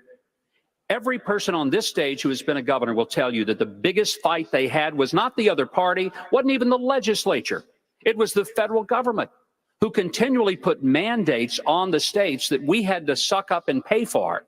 And the fact is, there are a lot of things happening at the federal level that are absolutely beyond the jurisdiction of the Constitution. This is power that should be shifted back to the states, whether it's the EPA. There is no role at the federal level for the Department of Education. And I'm still one who says that we can get rid of the Internal Revenue Service if we would pass the fair tax, which is a tax on consumption, rather than a tax on people's income, and move power back where the founders believed it should have been all along. Dr. Carson, do you agree with that? What I agree with is that we need a significantly changed taxation system. And the one that I've advocated They're just skipping right based over on it. tithing, because I think God's a pretty fair guy.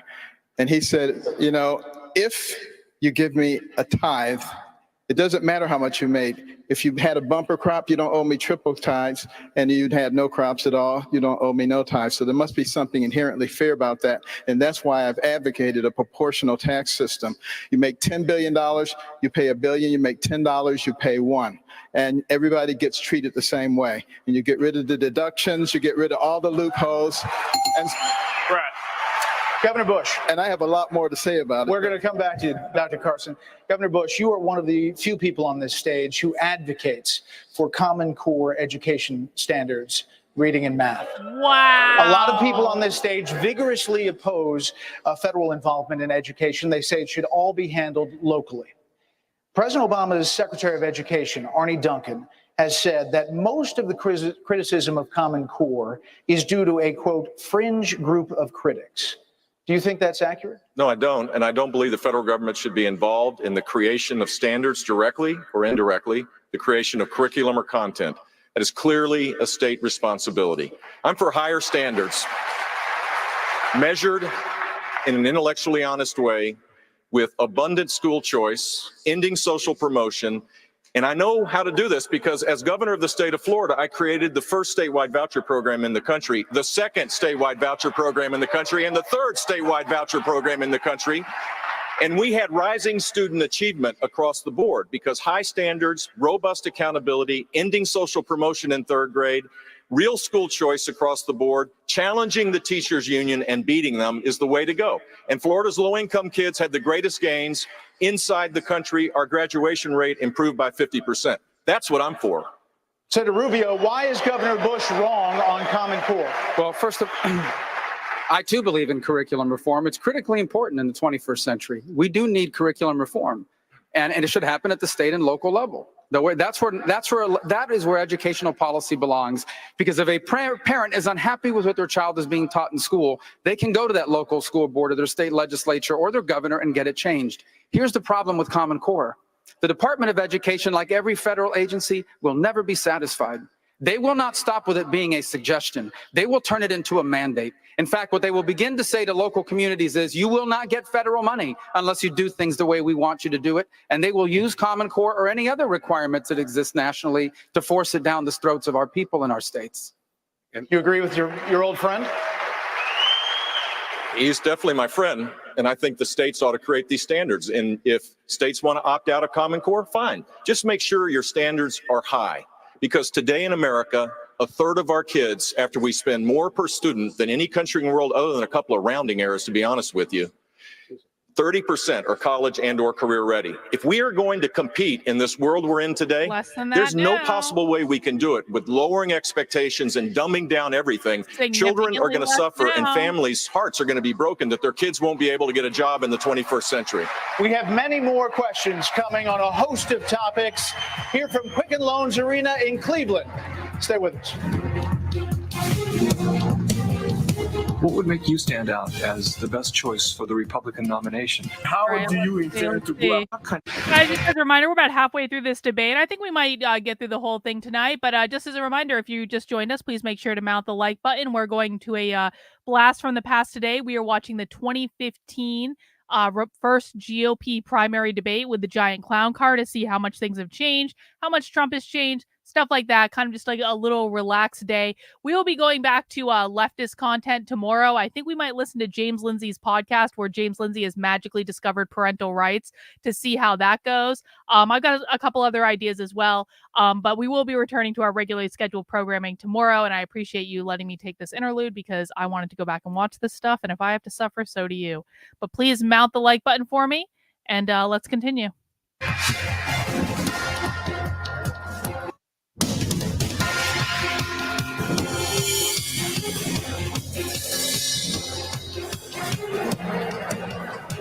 And it's just before 10 p.m. on the East Coast. Welcome back to Quicken Loans Arena in Cleveland, Ohio, and the very first Republican primary debate of the 2016 presidential campaign. 10 candidates on the stage, selected based on their standing in 5 national polls. And tonight they are facing off, answering the questions you want asked, we hope.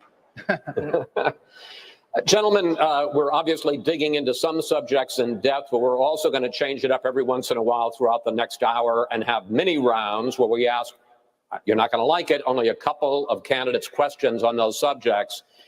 This is the first of the mini rounds, and it's about somebody whose name probably hasn't been mentioned enough so far tonight. Governor Kasich, let me start with you. Whoever the Republican nominee is, it looks, at least for now, like whoever that nominee is, he or she will be facing off against Hillary Clinton. You know how she will come after whoever the Republican nominee is. She will say that you, whoever it is, support the rich while she supports the middle class, that you want to suppress the rights of women and minorities. She wants to move the country forward while you, the Republicans, want to take the country back to the past.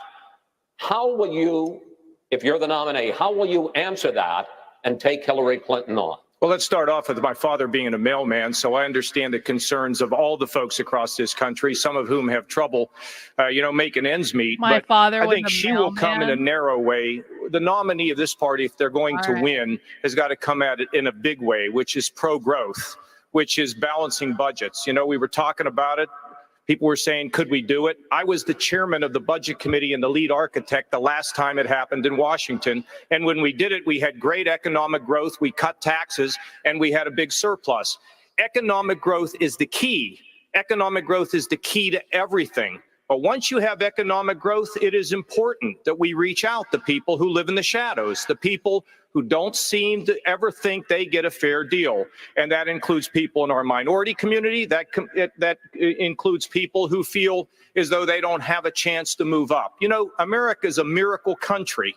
And we have to restore the sense that the miracle will apply to you. Each and every one of the people in this country who's watching tonight, lift everybody, unite everybody, and build a stronger United States of America again. It will be and can be done. I know that all of you would like to answer this question, but we're only going to ask one other candidate before we move on to a different subject. Dr. Carson, basically same question to you. If Hillary Clinton is the nominee and she comes at you with that kind of line of attack, how will you take her on? if Hillary is the candidate, which I doubt, that would be a dream come true. But, you know, the fact of the matter is, she is the epitome of the secular progressive movement. And she counts on the fact that people are uninformed, the Alinsky model, taking advantage of useful idiots. Well, I just happen to believe that people are not stupid. And the way I will come at it is to educate people, help people to actually understand that is that progressive movement that is causing them the problems.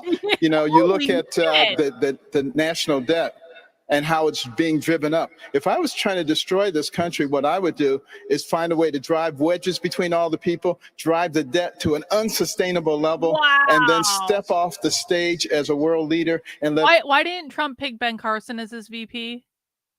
our enemies increase while we decreased our capacity as a military person, and that's what she's doing. Gentlemen, we're going to turn now to the subject of the economy, jobs, and money and the government. And Governor Bush, I'm going to start with you. You have made a bold promise in your announcement. You have promised 4% economic growth and 19 million new jobs if you were fortunate enough to serve 2 terms as president. That many jobs, 19 million, would be triple what your father and your brother accomplished together. And 4% growth, the last president to average that was Lyndon Johnson during the height of the Vietnam War. So, question, how on earth specifically would you pull that off? We've done it 27 times since World War II. I think we need to lift our spirits and have high, lofty expectations for this great country of ours. The new normal of 2% that the left is saying you can't do anything about is so dangerous for our country. There's 6 million people living in poverty today, more than when Barack Obama got elected. 6.5 million people are working part-time, most of whom want to work full-time. We've created rules and taxes on top of every aspiration of people, and the net result is we're not growing fast, income's not growing. A 4% growth strategy means you fix a convoluted tax code. You get in and you change every aspect of regulations that are job killers.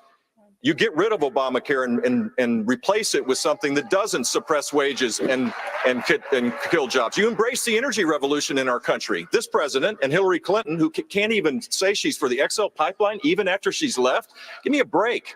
Of course we're for it. We should be for these things to create high sustained economic growth. And frankly, fixing our immigration system and turning it into an economic driver is part of this as well. We can do this. Governor Walker, when you ran for governor of Wisconsin back in 2010, you promised that you would create 250,000 jobs in your first term, first 4 years. In fact, Wisconsin added barely half that and ranked 35th in the country in job growth. Now you're running for president and you're promising an economic plan in which everyone will earn a piece of the American dream.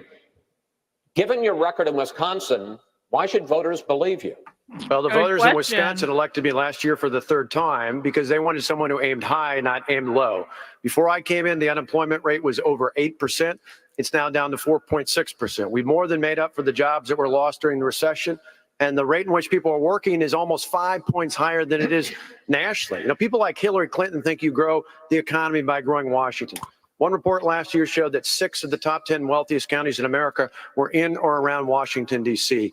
I think most of us in America understand that people, not the government, creates jobs. And one of the best things we can do is get the government out of the way, repeal Obamacare, rein in all the out-of-control regulations, put in place an all-the-above energy policy, get people the education and skills that they need to succeed, and lower the tax rate and reform the tax code. That's what I'll do as president, just like I did in Wisconsin. So fucking boring. Governor Christie, I want to engage you and Governor Huckabee in a subject that is a big issue in both of your campaigns, and that is entitlement reform. You say that you, they don't to even save talk the about that system, you want to anymore. raise the retirement age, have to raise the retirement age, and to cut benefits for Social Security and Medicare. And you say that some of the candidates here on the stage are lying. Governor Huckabee says he can save Social Security and Medicare without doing any of that. Is he lying? No, he's not lying. He's just wrong. I mean, so there's a difference. Listen, I'm the only guy on the stage who's put out a detailed 12-point plan on entitlement reform, and here's why. because 71% of federal spending right now is on entitlements and debt service. 71%. And we have spent the last hour and 5 minutes talking about the other 29% and no time on the 71%. And that makes no sense. Now, let me tell you exactly what we would do on Social Security. Yes, we'd raise the retirement age 2 years and phase it in over 25 years. That means we'd raise it 1 month a year for 25 years when we're all living longer and living better lives. Secondly, we would means test Social Security for those who are making over $200,000 a year in retirement income and who have $4 to $5 million in liquid assets saved. They don't need that Social Security check. Social Security is meant to be to make sure that no one who's worked hard and played by the rules and paid into the system grows old in poverty in America. If we don't deal with this problem, it will bankrupt our country or lead to massive tax increases, neither one that we want in this country. Governor Huckabee, you say that changing entitlements, the kind of thing that Governor Christie is talking about, would be breaking a promise to the American people. And you say that you can keep those programs, save Social Security, save Medicare without those kinds of reforms through a fair tax, which is a broad tax on consumption. Please explain to Governor Christie how that would work and how you could save these programs without the kind of painful reforms he says we need. Let's all be reminded 60 million Americans are on Social Security. 60 million.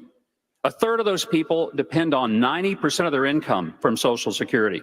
Nobody in this country is on Social Security because they made the decision when they were starting work at 14 that they wanted to entrust some of their money with the government. The government took it out of their check whether they wanted them to or not.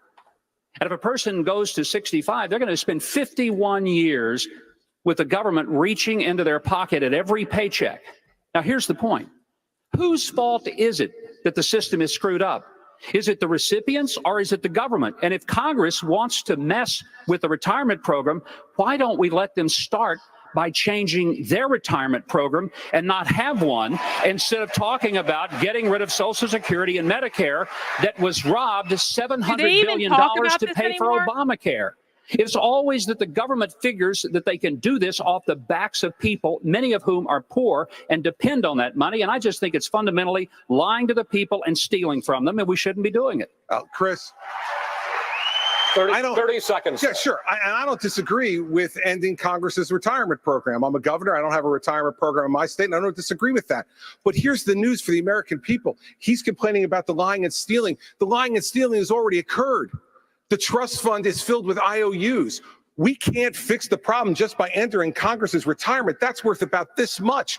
We need to go at the fundamental problem.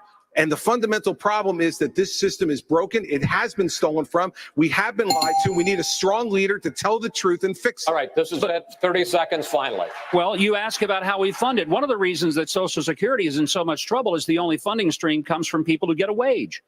The people who get wages is declining dramatically. Most of the income in this country is made by people at the top who get dividends and capital gains. The fair tax transforms the process by which we fund Social Security and Medicare, because the money paid at consumption is paid by everybody, including illegals, prostitutes, pimps, drug dealers, all the people that are freeloading off the system now. That's why it ought to be a transformed system. All right. What? All right. Enough. Prostitutes are the reason we need to end entitlement?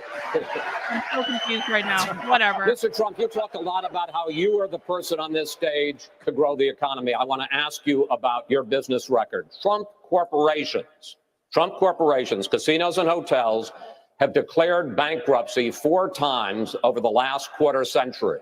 In 2011, you told Forbes magazine this: "I've used the laws of the country to my advantage." Yeah. But at the same time, financial experts involved in those bankruptcies say that lenders to your companies lost billions of dollars. Question, sir, with that record, why should we trust you to run the nation's business? Because I have used the laws of this country, just like the greatest people that you read about every day in business have used the laws of this country, the chapter laws, to do a great job for my company, for myself, for my employees, for my family, etc.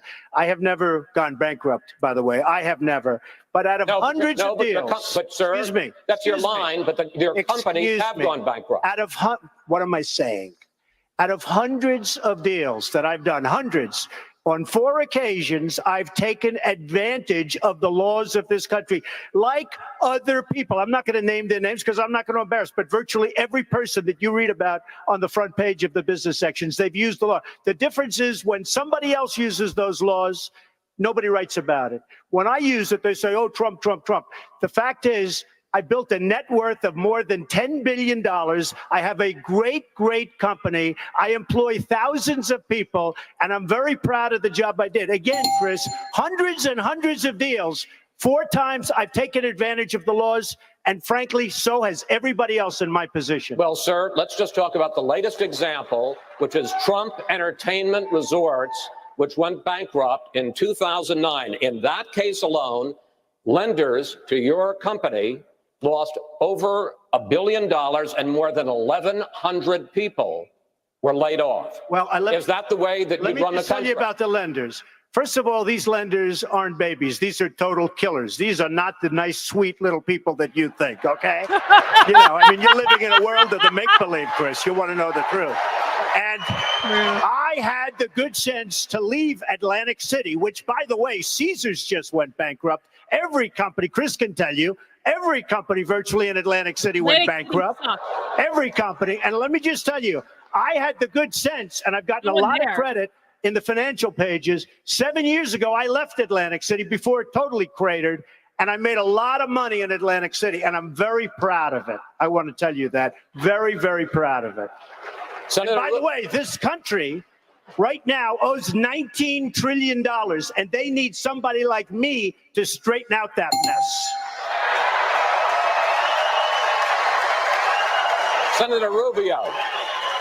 Senator Rubio, more than 3,000 people sent us questions about the economy and jobs on Facebook. And here is a video question from Tanya Sialko from Philadelphia. Here she is. Please describe one action you would do to make the economic environment more favorable for small businesses and entrepreneurs and anyone dreaming of opening their own business. That's a great question. Senator, how do you answer, Tanya? That's a great question. First of all, it begins by having leaders that recognize that the economy we live in today is dramatically different from the one we had 5 years ago.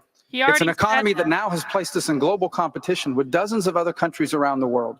Now, the big companies that have connections with Washington, they can affect policies to help them. But the small companies like the one Tanya's talking about, they're the ones that are struggling.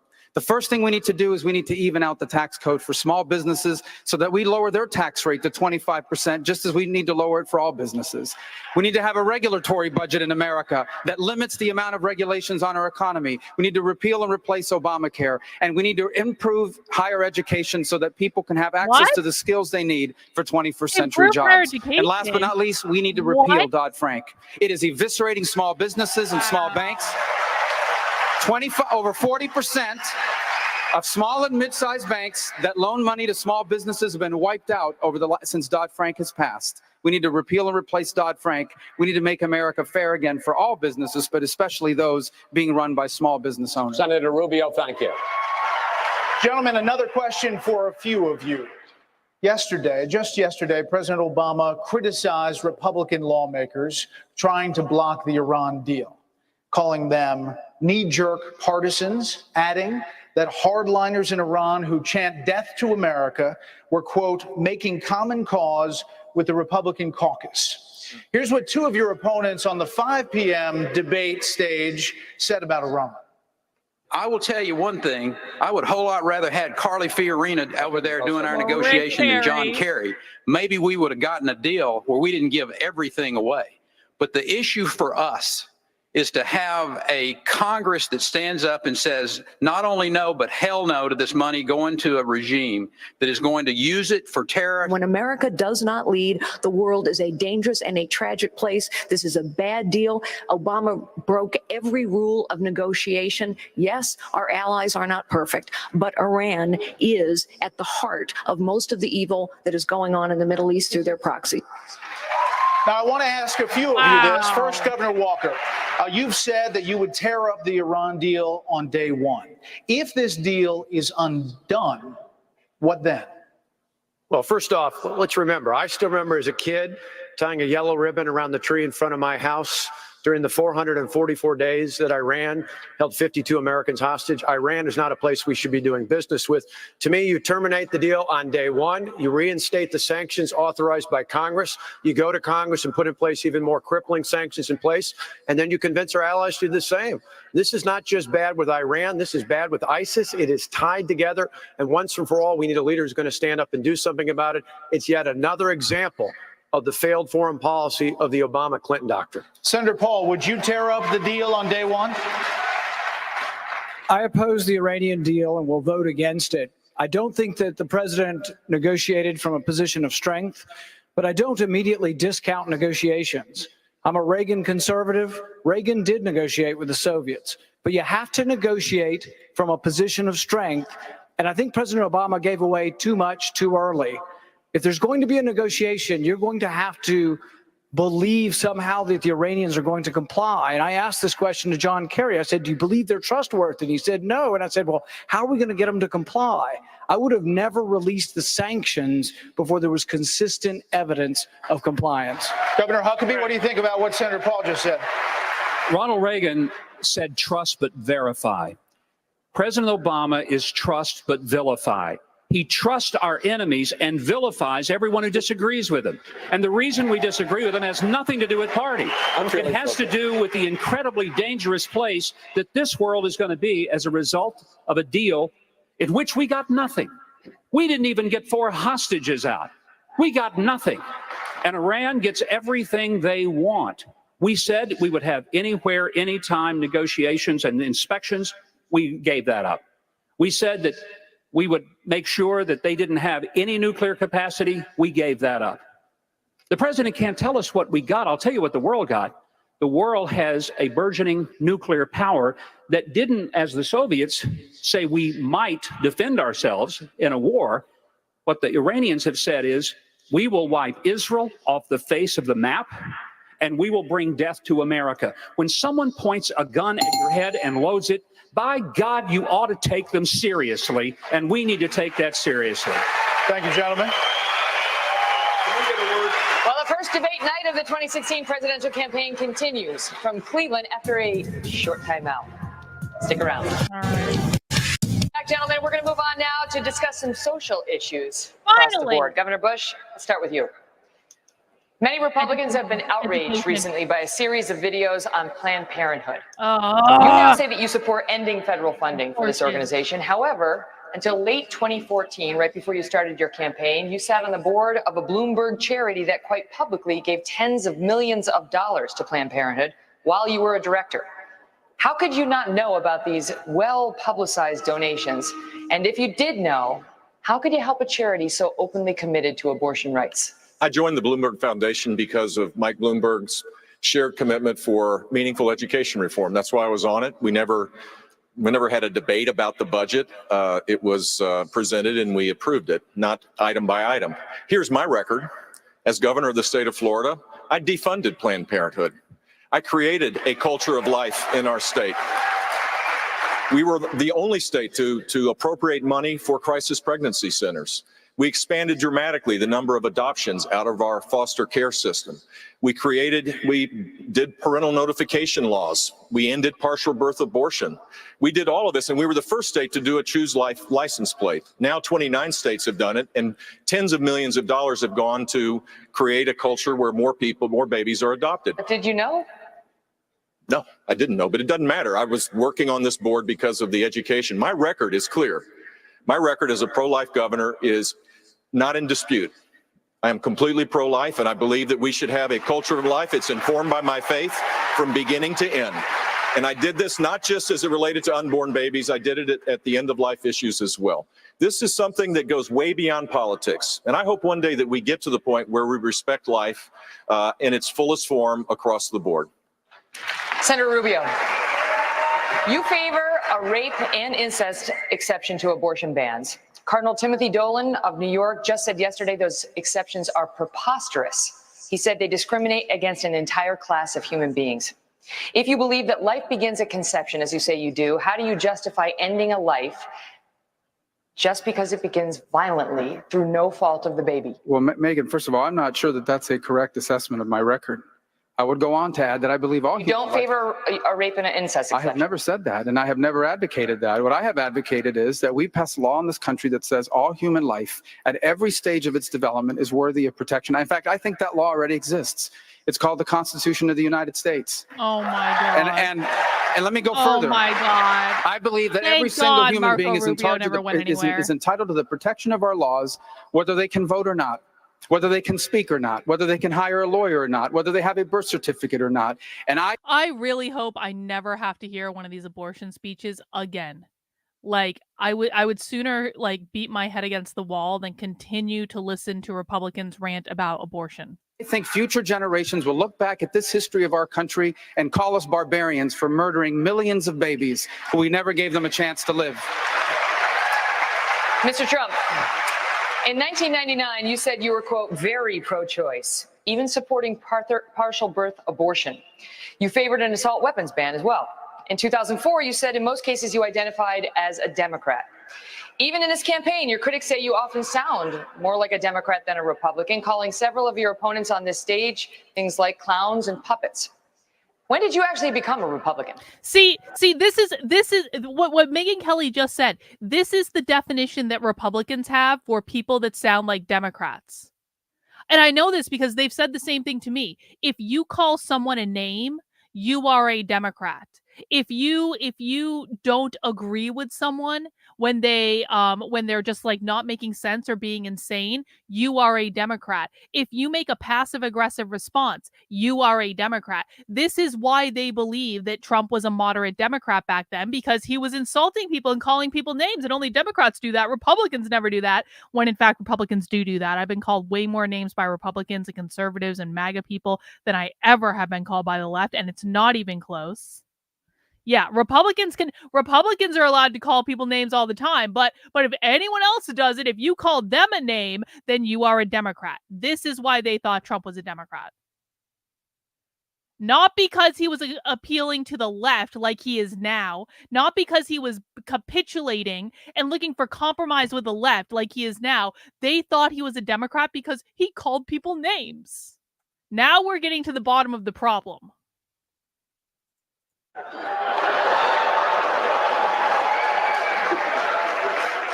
I don't think they like me very much. I'll tell you what, I've evolved on many issues over the years, and you know who else has is Ronald Reagan evolved on many issues. And I am pro-life. And if you look at the question, I was in business, they asked me a question as to pro-life or choice. And I said, if you let it run, that I hate the concept of abortion. I hate the concept of abortion. And then since then, I've very much evolved. And what happened is friends of mine years ago were going to have a child, and it was going to be aborted, and it wasn't aborted. And that child today is a total superstar, a great, great child. And I saw that, and I saw other instances, and I am very, very proud to say that I am pro-life. As far as being a Republican is concerned, I come from a place, New York City, which is virtually, I mean, it's almost exclusively Democrat. And I have really started to see some of the negatives. As an example, and I have a lot of liking for this man, but the last number of months of his brother's administration were a catastrophe. And unfortunately, those few months gave us President Obama, and you can't be happy about that. Governor Bush, I want to ask you on the subject of name calling of your fellow candidates. A story appeared today quoting an anonymous GOP donor who said you called Mr. Trump a clown, a buffoon, something else that cannot be repeated on television. None of which is true. Is it true? No, it's not true. But I have said that Mr. Trump's language is divisive. I want to win. I want one of these people here, or the ones at 5 o'clock, to be the next president of the United States. We're not going to win by doing what Barack Obama and Hillary Clinton do each and every day, dividing the country, creating a grievance kind of environment. We're going to win when we unite people with a hopeful optimism. It is legitimately blowing my mind that the reason that Republicans thought that Trump was a more of a Democrat was that he called people names. But like it's completely correct, because I know they've said this to me a million times. Anytime I call someone a retard on Twitter, they're like, "Oh, you're still a liberal." The Republican mentality it is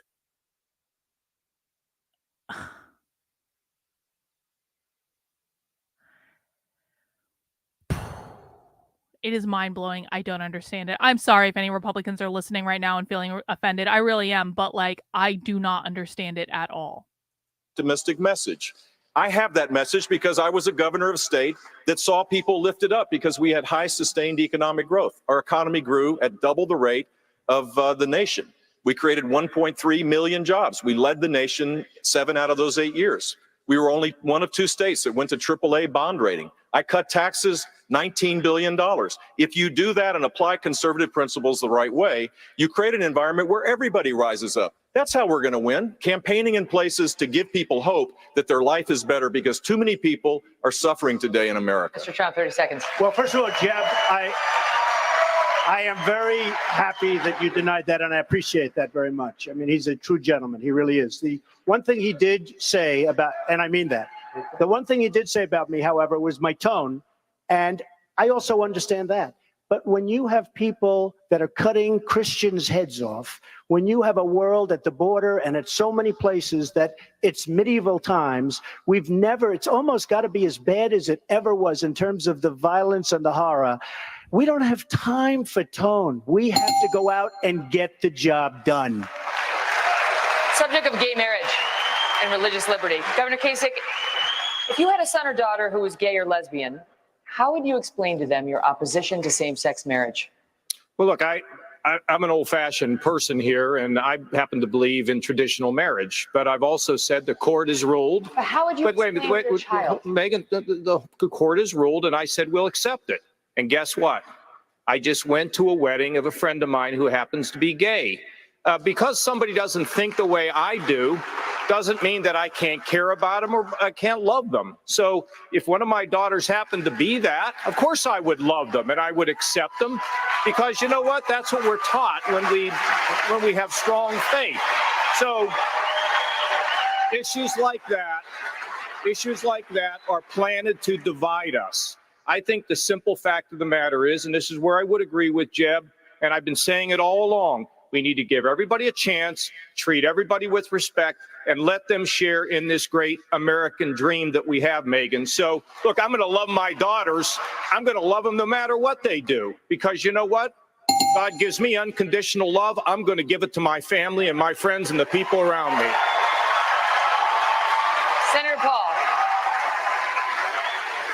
in the wake of the Supreme Court's ruling on same-sex marriage, Carol Fox on Facebook wants to know the following. Quote, what will you do to ensure Christians are not prosecuted for speaking out against gay marriage? And will Christians be forced to conduct business that conflicts with their religious beliefs? Oh, wow. Look, I don't want my marriage or my guns registered in Washington. And if people have an opinion that's a religious opinion that is heartily felt, obviously they should be allowed to practice that, and no government should interfere with them.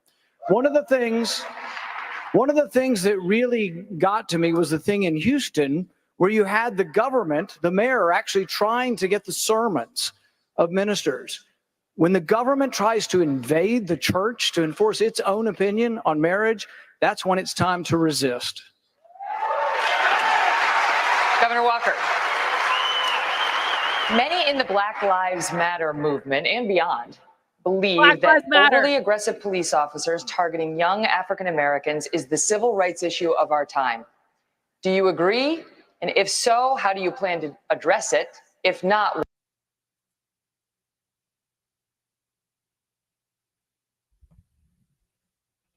they asked a question that positioned Black Lives Matter as being against police, is Republicans didn't know anything. Oh my God. This explains so much. This explains why we are so far ahead of Republicans and conservatives. For people who are new to my content, if you keep watching my leftist content and my socialist content, you will very easily get literally years ahead of all the conservative influencers on Twitter. Most of my audience already is. My regular audience already is. And this is proof of why. They had no fucking clue. Republicans had no fucking clue what they were up against. Wow. Why not?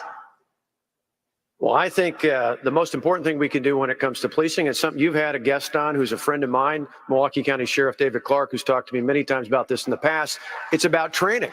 It's about making sure that law enforcement professionals, not only on the way in to their positions, but all the way through their time, have the proper training, particularly when it comes to use of force, and that we protect and stand up and support those men and women who are doing their jobs in law enforcement. And for the very few that don't, that there are consequences to show that we treat everyone the same here in America. Thank you. Coming up, more of our debate, including questions about President Obama's. And I want you to notice they have not asked one question about education in this entire debate. Not one question. By the way, by the time this debate had happened, there were already equity departments in like every school in the country for like 5 years. Republicans had no fucking clue.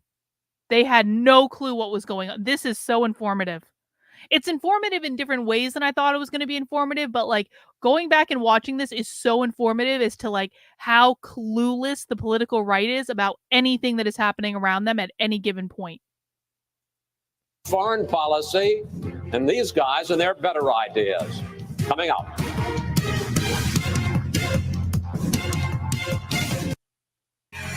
Topic is foreign policy. Candidates Nothing you may not about have seen the education. late developing news today. Our Fox Pentagon team broke earlier this evening about a top Iranian general traveling to Moscow to meet with Russian President A quarter of this debate was about Iran. Vladimir Putin. His name is General Qasem Soleimani. He's blamed for hundreds of U.S. troop deaths in Iraq and Afghanistan. Trump killed that guy. His trip to Russia appears to directly violate UN Security Council resolutions to confine him to Iran. So, Mr. Trump, if you were president, how would you respond to this? I would be so different from what you have right now, like the polar opposite. Trump told the truth. We have a president who doesn't have a clue. I would say he's incompetent, but I don't want to do that because that's not nice. But if you look at the deals we make, whether it's the nuclear deal with 24-hour period. This is entirely the point that I'm making. They didn't have a fucking clue what they were dealing with. They still don't have a clue what they were dealing with. Again, there was no talk about education in the entire RNC. None. Except for one speech that that only said schools are like prisons and that's bad. So they still have no clue. They had no clue then. They have no clue now. And by the way, before you get to the 24 hours, you have to go through a system. You look at Sergeant Bergdahl. We get Bergdahl, a traitor, and they get 5 of the big, great killers, leaders that they want. We have people in Washington that don't know what they're doing. Now, I agree. Now, with Iran, we're making a deal. You would say, we want him. We want him. We want our prisoners. We want all these things. We don't get anything. We're giving them $150 billion plus. They are going to be, I'll tell you what, if Iran was a stock, you folks should go out and buy it right now because you'll quadruple. What's happened in Iran is a disgrace, and it's going to lead to destruction in large portions of the world. Another new development today. Senior defense officials tell Fox they strongly suspect Russia was behind a cyber attack on the chairman of the Joint Chiefs Office, emails. This comes in the wake of the director of national intelligence blaming the Chinese for the largest ever cyber attack, stealing personal data of tens of millions of Americans. Senator Cruz, in your view, have Russia and China committed acts of cyber war? Cruz has barely talked this entire debate. And if you were president, what would you do about it? Well, Brett, of course they have. And over the last 6.5 years, we've seen the consequences of the Obama-Clinton foreign policy. Leading from behind is a disaster.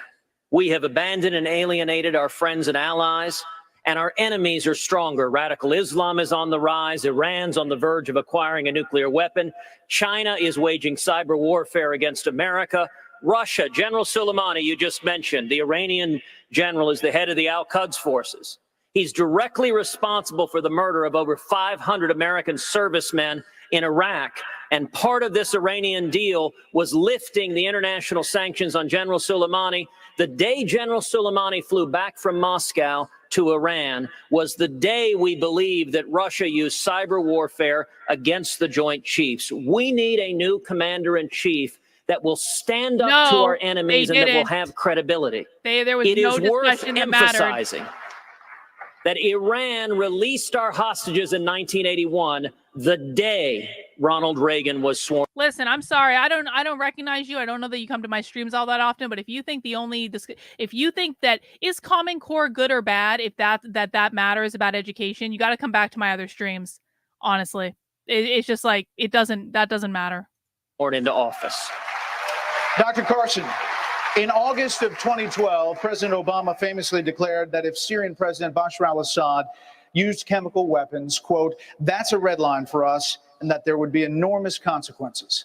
1 year later, with overwhelming evidence that Assad had in fact used chemical weapons and crossed that red line, President Obama declined to use military force against the Assad regime. As president, would you have used military force there? Well, what we have to stop and think about is the fact that we have weakened ourselves militarily to such an extent that it affects all of our military policies. Our Navy is at its smallest size since 1917. Our Air Force since 1940. In recent testimony, the Commandant of the Marine Corps said half of the non-deployed units were not ready. And, the sequester is cutting the heart out of our personnel. Our generals are retiring because they don't want to be part of this. And at the same time, our enemies are increasing. Our friends can't trust us anymore. Ukraine was a nuclear armed state. They gave away their nuclear arms with the understanding that we would protect them. We won't even give them offensive weapons. We turned our back on Israel, our ally, and in a situation like that, of course, Obama's not going to be able to do anything. I would shore up our military first, because if you don't get the military right, nothing else is going to work. They're oblivious. They're not afraid to go against the teachers' unions. They just don't understand the problem. That was true then. That is true now. The right has no fucking idea what is wrong with the public schools. They have no clue. I could rant about this all day. I won't, because I'm getting hungry and I want to get dinner soon because I have another stream coming up later. But they don't Walker, have any as clue. President, what would you do if Russian President Vladimir Putin started a campaign to destabilize NATO? Nope. No, wrong. Libertarians want no public education. Zero public education. No public education. That is what libertarians want. Allies, Estonia, Latvia, Lithuania, mirroring the actions Putin took at the early days of Ukraine. Well, first off, for the cyber attack with Russia the other day, it's sad to think right now, but probably the Russian and Chinese government know more about Hillary Clinton's email server than do the members of the United States Congress. I'm gonna fast forward. I'm gonna fast forward to see if we get any more Trump. I'm sorry. I gotta get some dinner before my other stream. I want to see. I want to make sure we get all the Trump we can. But hang on. Sending it to each per. And I've said, and I've here, but well, let's be clear. I'm the only one on the stage who actually has a 5-year budget that balances.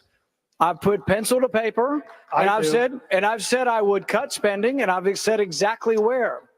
Each one of my budgets has taken a meat axe to foreign aid, because I think we ought to quit sending it to countries that hate us. I think we ought to quit sending it to countries that burn our flag. Who's the same? Limit. Come on, is there any more Trump? Well, listen, if we want to deal with these issues, we have to deal with them in a way that makes sense. I agree with what Dr. Carson said earlier. The first thing we need to do to make America stronger is to strengthen our military. And I put out a really specific plan. No less than 500,000 active duty soldiers. Hang on, fast forwarding to the end. Economically, and restore your vote. Mr. Trump, closing statement. Closing statement from Trump.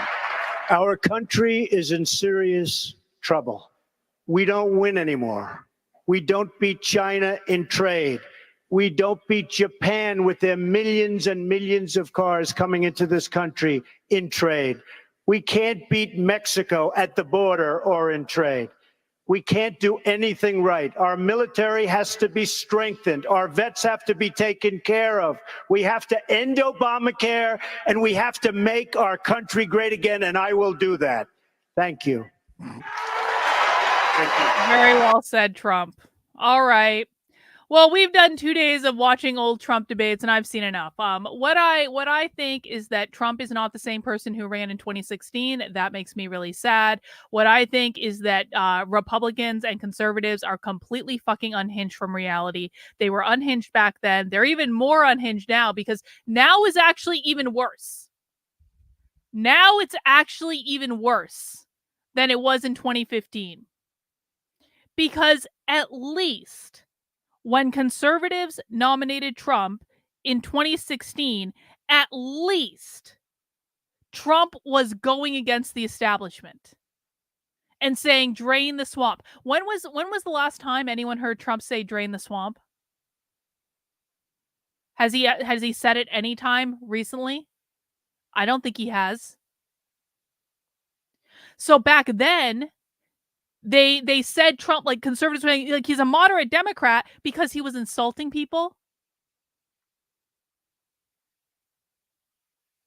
And he supported common sense healthcare reform, and that somehow made him a Democrat back in 2015.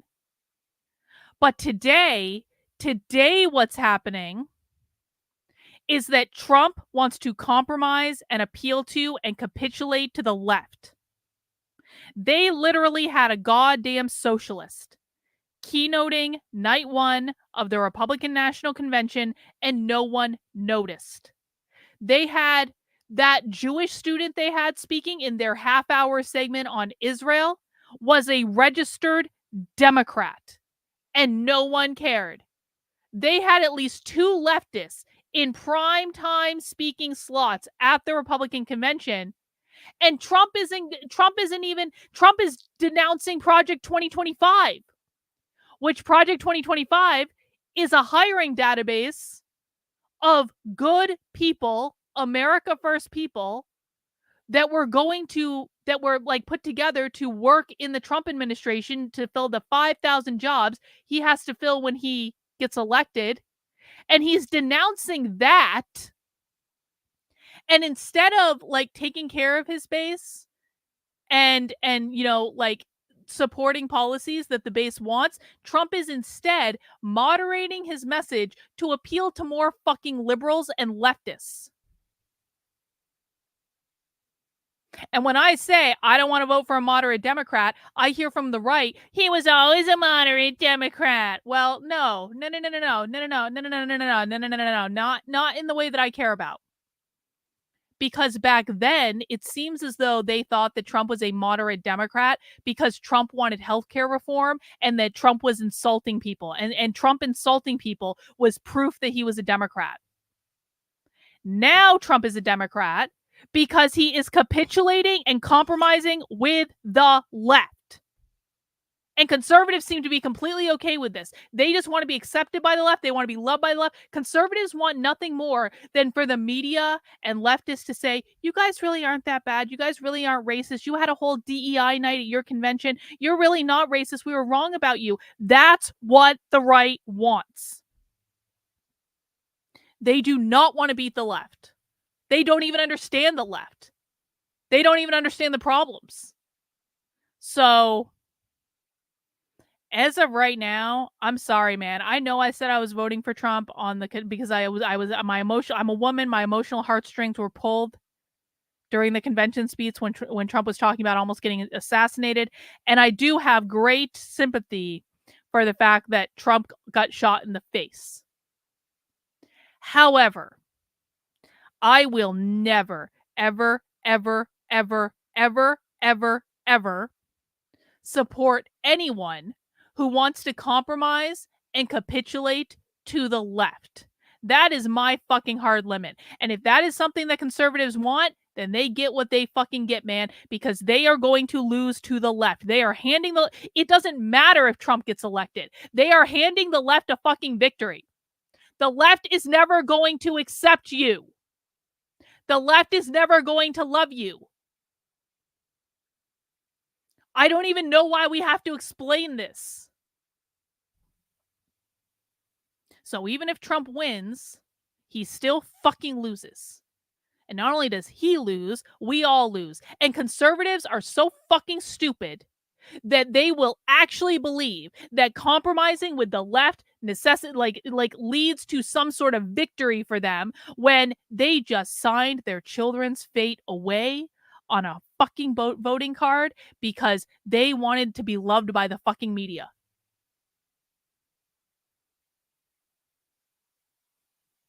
I cannot believe, talk about squandering an opportunity. Talk about throwing away an opportunity to actually advance sensible fucking America first messaging. Trump could have said anything he wanted to after he got shot in the head. He could have literally said anything. He had the goodwill of the country behind him.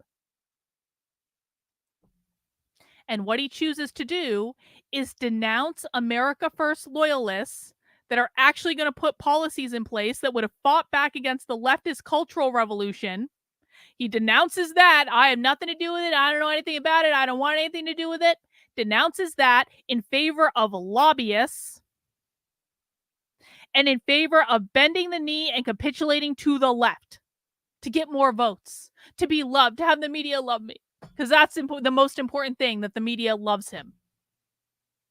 No. I'm not on board. And I'm really glad we did this exercise, because not only did it show me how Nick Fuentes was right, man. Nick Fuentes was right. Fucking hell. I just need to adjust my expectations to live in a world where Nick Fuentes is always right.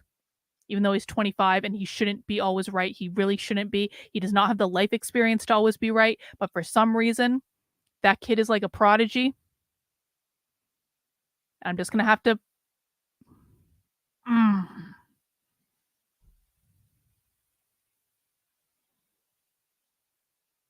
Not cool, Trump. Not cool.